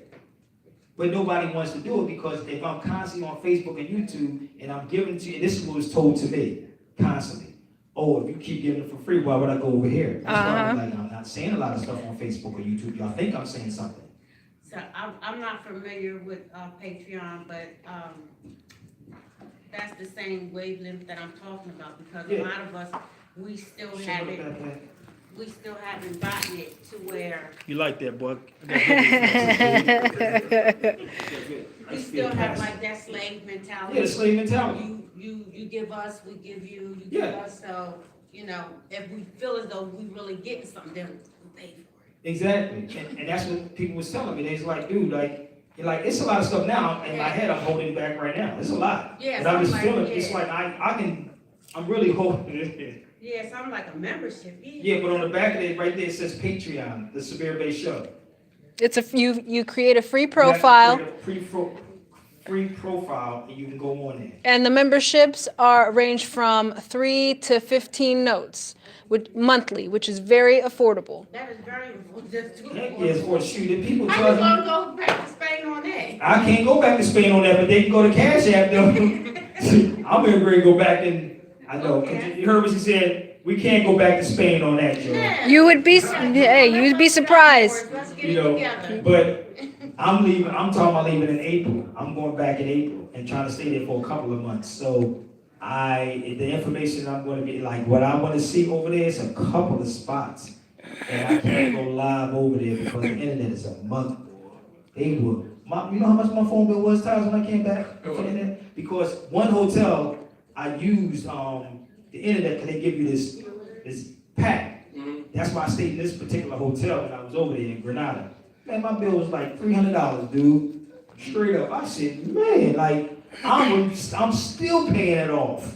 And I'm outside for the people, showing people stuff. The only spot that I could use it was in Grenada. But when I was out the other times in Malaga, that was my data. I had to use that, and it's totally different. So so y'all can help me out. Shoot, I need that, man. I'm trying to pay off that bill, G. Like, I'm literally trying to pay it off. And I lost money when I was over there. I lost $500. I lost a tablet, a brand new iTablet in Toronto, Russia to go to Spain. They lost it. That was $700. All this stuff I'm losing. And I was telling people I was booking hotels. I didn't know what I was doing over there. Everything in Spanish, so I'm booking the wrong hotels. They said, you can't get it back. I said, oh my God, they don't speak English. I'm like, forget it. I was going through a lot. But what I found out, she said that the reason, actually, Yasin's wife told me, she said, well, that's what happens, Sabir, sometimes when you travel. I said, that's a lot of damn money, dude. In my head, she made it seem like it was something like, yo, I ain't got it like that. I'm losing. You know, but then again, I gained at the same time. I lost and I gained. So I can't complain about it. And I learned. So now I know when I go back, like she said, you can't go back to Spain for just $5 or $10 on Patreon. No. You know, you can't do that. Sister Jasmine said that you can also contribute more by creating your own amount on there too. So I just want to add that in. You can create your own amount that you want to contribute Well, that monthly. too, anybody want Yeah. You know, but yes. I just wanted to ask you about your experience in going over there, and for someone who would want to follow in your footsteps, what would you suggest? Because you said at first you were afraid. I wasn't afraid, it's just that I mean, was as far as uncomfortable being someplace by yourself. and alone. So how would you suggest that people travel, to places like that? Don't be afraid. And I'm gonna tell you. I mean, well, like in groups or whatever. For example, were you able to find like someone to translate? No. For you? None of that stuff. I just went on a whim. Went on your whim? Because what happened, most Steph's mom said to me, I kept saying, I want to come over there. She said, Sabir's not that bad. You hear people over here in your ear, oh, you shouldn't go over there, dude. They don't like this, they don't like. So she said, Sabir, I'm over here. It's not like that over there. Come here for yourself. So I went, and when I went, I walked around Grenada 3 o'clock in the morning by myself, and I felt at home. So it's good, don't let nobody scare you in there because it's bold. Do you think it's a difference for, say, a male and female? It may, no, you will be comfortable too, it depends, but you will be comfortable too. I'm gonna tell you, it's a lot of stuff that went on over there. I'm walking up a dark block, 2 o'clock in the morning. A white lady was walking down, European, by herself. In my head, because I'm colonized, I'm thinking she's gonna say something or cringe or move. She walked right past and said, hola. I said, oh, hola. And kept it moving. It's not like that over there. It's the crazy, it wasn't like that there. It's the stuff that they put out here for people. When you see what's going on here and what's going on over there, it's different. They make you afraid to even go to Africa. You shouldn't go there, G. Don't go by yourself, this is what's gonna happen. You go there, you be like, yo, I'm at peace, G. Who are they attacking? It ain't us, it's Europeans. It's white people. If anything. But I was at peace when I went there. And I tell everybody, just go. I mean, like I said, I went on a humbug first time out the country. Leave by myself. Like myself, I actually I love to travel, but now that I'm a little older and I'm alone, like before, you had to go through. You had people that would like go with you. See, I'm like, I'm going by myself. I can't get nobody to go with me now. I'll be like, I'm ready to go. Listen, I'll be like, you got your passport? I'm trying to get her to get a passport too. Like, yo, let's go. Because everybody can't roll like that. I'm the type of person like, I'm ready to get out of here, G. Like, I'm ready to roll. Like, I gotta renew mine. Even coming here, man, like in my head, everything costs. Like I'm paying for flights. Like I said, I had to get hers because I need her to come with me. I said, I need her to come with me because I'll forget something and don't do something. Because she's good at what she does. So, okay, you got to think about all these things. How are you going to get these people back and forth? All these things that count. And honestly, Patreon is good. But at the same time, you have the Cash App, you have the PayPal, you have all these things, you have the documents, you have books, you have all these things. And that's why I always tell Taj, that's why every time Taj came to Cali, I made sure Taj got paid. He could have did it on the strength. But I made sure he got paid. With me, he don't have to pay for anything. And I keep telling him that that's how I am with him. Because I understand his value. We don't understand the value in each other. We don't understand that. So I'm going to make sure he's taken care of. I'm around. He's good. He's comfortable. He's in a hotel. He's by himself. Because you need that by yourself sometimes. We don't do that. And sometimes it makes you want to give up with our people. It really does. It makes you want to give up. And then a question there, the sidebar over there. What's up, man? Can we talk about having a class over there? Yeah, this is a good class. Spain is socialistic. It's a social society. Yeah, how's the economy and everything over there? The economy? It's good. I mean, you can be living in Spain as a waitress and make $1,300 a month. Without tips, because they don't do tips over there. Tipping somebody's an insult. Yeah, they say that's an insult. They don't do no tips. You can be a waitress and make $1,300. They even kick Uber and Lyft out of Spain. How's the hip hop culture over there? I'm gonna tell you. Oh, please. What? Please. That's where everybody at. That's where everybody at. Everybody's in Spain. Overseas, Europe. Underground rap. Heck yeah. Oh, everybody's real hip hop heads. They over there. That's where they make their bank. That's where they make their money at. They don't make money here. Everybody makes money overseas. They don't make no money here, dude. Again, they give you the illusion. It's getting to the point. It's a slave colony. It's getting to the point where the international audience is clapping back at the trap here. Yeah. And it originated here. Hip hop originated here. They keep it true. That's why They keep it everybody true over there. overseas, man, like premiering them dudes, DJ, they be going over getting $40,000, dude, but they understand the value. DJing, dude, I'm like, DJing? 40 grand? Like, hey, let me go pull out my turntable, dude. I'm like, you know, but again, y'all, anything that you're doing from the state and you take it over there, double that joint, dude. Double it. That's how dope it is. And that's why I said I'm out of here in a couple of months. I'm going, man. I don't even want to. I'll be on the internet with y'all. What's up? Look behind me, home. Look. Sabir, what about crowdfunding? No, I don't do crowdfunding, GoFundMe, none of that, because it's something behind all of that. Okay. This is why when you looked at Umar Johnson, what he did, even though that was wrong, like what he did, he took the money. Hey, you ain't getting that money. You got to do something with it.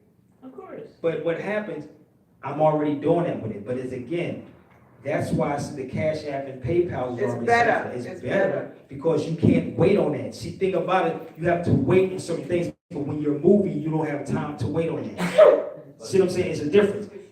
If I wanted to leave today or tomorrow, I can't leave nowhere yet because I don't have no $600 to leave yet. Right. So if I gotta leave like I did when I was in Canada, say, yo, I want to jump on this plane. I have to get that ticket right now. You see what I'm saying? The ticket was cheaper, so I had to get it then. And that's how you have to move. This is why people have sponsors. Why a lot of stuff go on is because they have sponsors behind them. They have people that say, okay, I got you, don't worry about it. And when you don't do what you're supposed to, they'll pull their sponsors. This is why you hear athletes getting their sponsors pulled. Right. Because those are the people that sponsor them.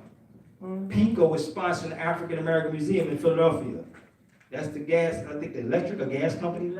Electric, right? Okay, those Jewish museum in DC is funded by the Jews. Okay, the African American Museum in Detroit, I forgot who funded that one. Who's funding these places? So now, it's the same thing going back to radio. When I was on radio, my people wasn't sponsoring me. I can't go to a store and ask McDonald's to sponsor when I don't eat McDonald's. Exactly. I just got turned down from a radio station in Vegas because the lady called me. I was in LA. She said, Sabir, I have a McDonald's commercial. Would you mind, if they would sponsor on the show?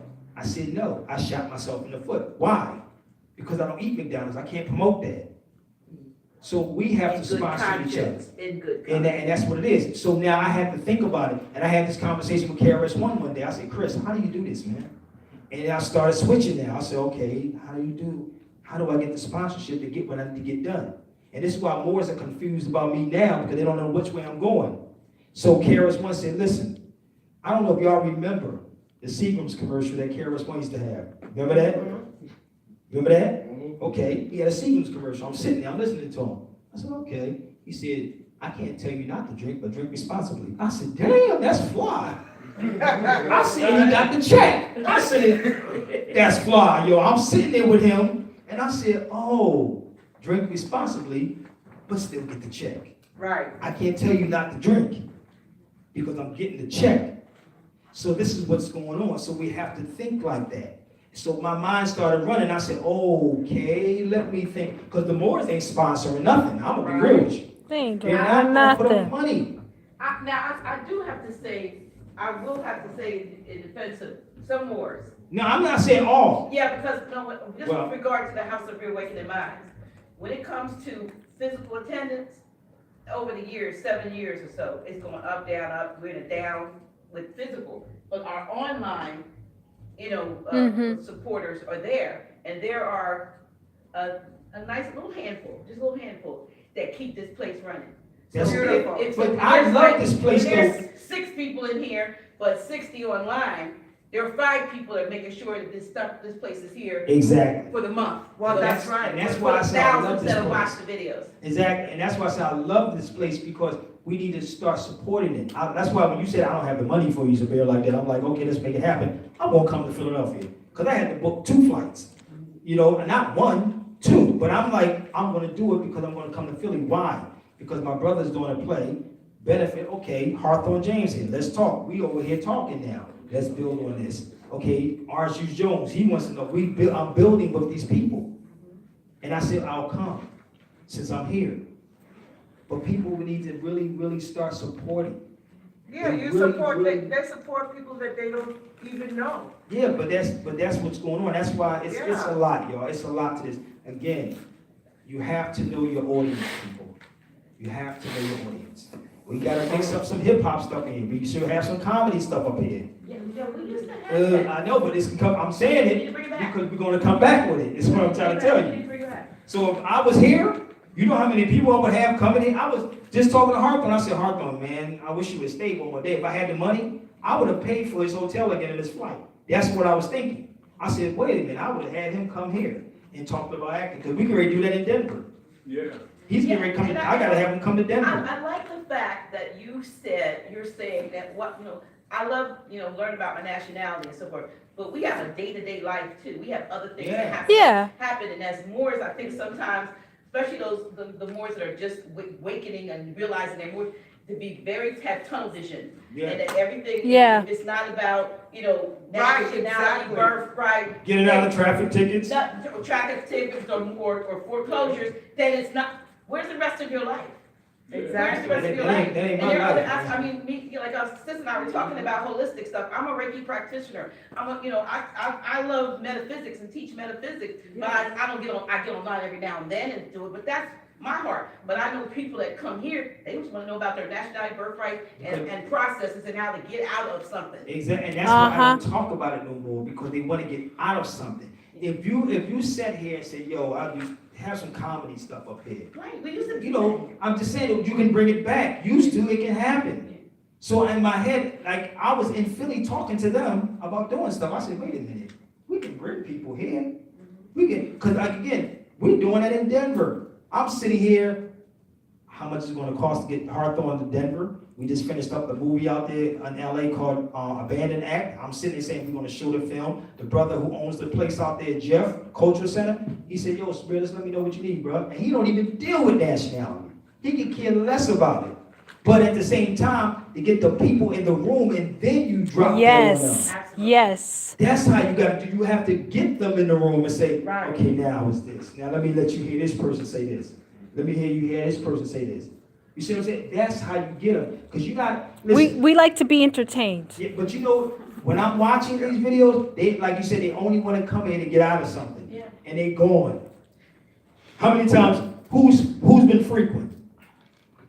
Any frequent people here? Here? Here's a Handful, right? So think about it. Over the years, I got what I think. they come and they go. And they go. You know why? Because they got what they wanted at that time and left. I'm out. Absolutely. And that's what I'm talking about. I bet you they sitting in front of that football game faithfully every Sunday. Think about the craziness. What are you getting out of it? And that's why I said I don't want to talk about that type of stuff anymore. Let's talk about something practical. Let's get these entertainers, and I know them. They'll come, but most to do it on the strength. But at the same time, I know they got to get paid. Absolutely. You see what I'm saying? So, and that's what they was telling me. Stop giving your energy to these people, Sabir. They would always tell me. John Sally just called me. What was the other day? He told me when we was on the phone with him. The boy played in Bad Boys. He called me. He said, nigga, you smart. He said, nigga, do stuff different. This is exactly what he said to me on the phone. He said, put that stuff in comics. He said, have you ever heard of the Boondocks? This is what he said. Mm-hmm. This is exactly what he said to me. He said, nigga, put it in there. Stop putting that stuff out there like that. This is exactly what he told me. And I'm sitting in my head like, yeah, maybe I need to stop talking to these people, huh? You know, maybe I need to start seeing things different. So I'm moving towards that. I can't keep saying and I'm doing this out here on YouTube and Facebook. And I'm trying to get our people involved. Yo, it takes finances. We talk about it. Yeah, Noble Drew said it takes finances to build a nation. Yeah, it does. When you going to put it up? Right? We're producing things for you. Here it is. He produced 30 books. The film that I did That don't we cost. need to reprint and get out there. And you know the crazy part about this? Let me tell you how crazy this was. I said that if I had the money, if I ran across 10 or 30,000, I would take every book that he had, and I said it to him a long time ago. I would put them books out the right way. Right. That's what I said, and then get them overseas. If I had the money like that, that's what I would do to the books, is to reprint the books all over again, the right way, and then put that books out there for sale. That's how you do it. Even then with this film, the film we just did in LA was like, I think she said it was $60,000 to do the abandoned act. The do Out of Darkness was like $30,000. All this stuff, and they get checks from this. Everybody that's in that film get a check. We have to start thinking like that. What do you think? It just falling out the sky? You know, it's the difference between digital copies and hard copies. People understand the business about that. They get checks from the hard copies, not digital, because that's Chris's part. Hard copies people get checks from. It's a lot to this, man. You can talk about a lot of things about this business. And that's why I said I want to team up with Hawthorne to actually show people how you put this stuff out here. But we don't want to do stuff like this, man. And it's very hard. And it get depressed and disappointed. You're like, man, I'm done. I don't want to touch it no more. We don't have to talk about this. I mean, sometimes, honestly, it's a lot to this. You know, and I'll get beat in my head all the time by a lot of people in this industry. They say, nigga, stop talking to people. You're talking to them too much. They don't care. You talk to the wrong people. That's what somebody told me on Facebook. Sabir is talking to the wrong people. Now I'm talking to the right people because my people are the ones that don't know this information. Somebody put that in the comment on Facebook. He's talking to the wrong people. No, I'm not. I'm not talking to the wrong people. I'm good. You know? Yeah, So, 3 hours and 45 minutes. Okay, 3 hours, 45 minutes. I know I gotta eat now. Yes. I only have one more calendar, y'all. I don't know who wants that calendar, but also if y'all have the documentaries, man, get this. You can take me home with you. Take Taj home with you. In me. We can see us. And you can take these beautiful Hamza. from Spain. I bought that whole rack of them. They're just $10. Hey, do you have can we burn this DVD somewhere? That Triple Light tour? I can see it. This is a lecture we did in Houston, Taj, Abdullah. And I even went through some drama with this. I'm the one that created the Triple Light tour. I'm like, these Moors out to lunch. Yeah, lunch, boy. Ron's saying, feed that man. You say feed that man? I'm hungry to mother. Somebody would feed me. I ain't eating nothing all day. All day. What you gonna do? My battery's about to die too. You better about to die? Peace and love to everybody on Patreon. Sign up. Hit the Cash App. Sabir Bey Show. Sabir Bey Radio. Cash App. Peace and love. Say peace and love to the family on Patreon, y'all. Let me beg a little bit. Let me beg like Hawthorne James. Nah, don't be begging. No, I gotta pay for my hotel room. That's what Hawthorne James said yesterday. He said, man, I hope I won't get my stuff put out in the hallway. So, All right, who said they y'all. wanted to Peace and love. Thank you for staying. I hope it was good. I think it was good, yeah. All right. We'll see y'all next time. Philly. I don't know what Dilly is. Dilly Philly. That's it. Oh, she wanted us? Oh, no doubt, dude.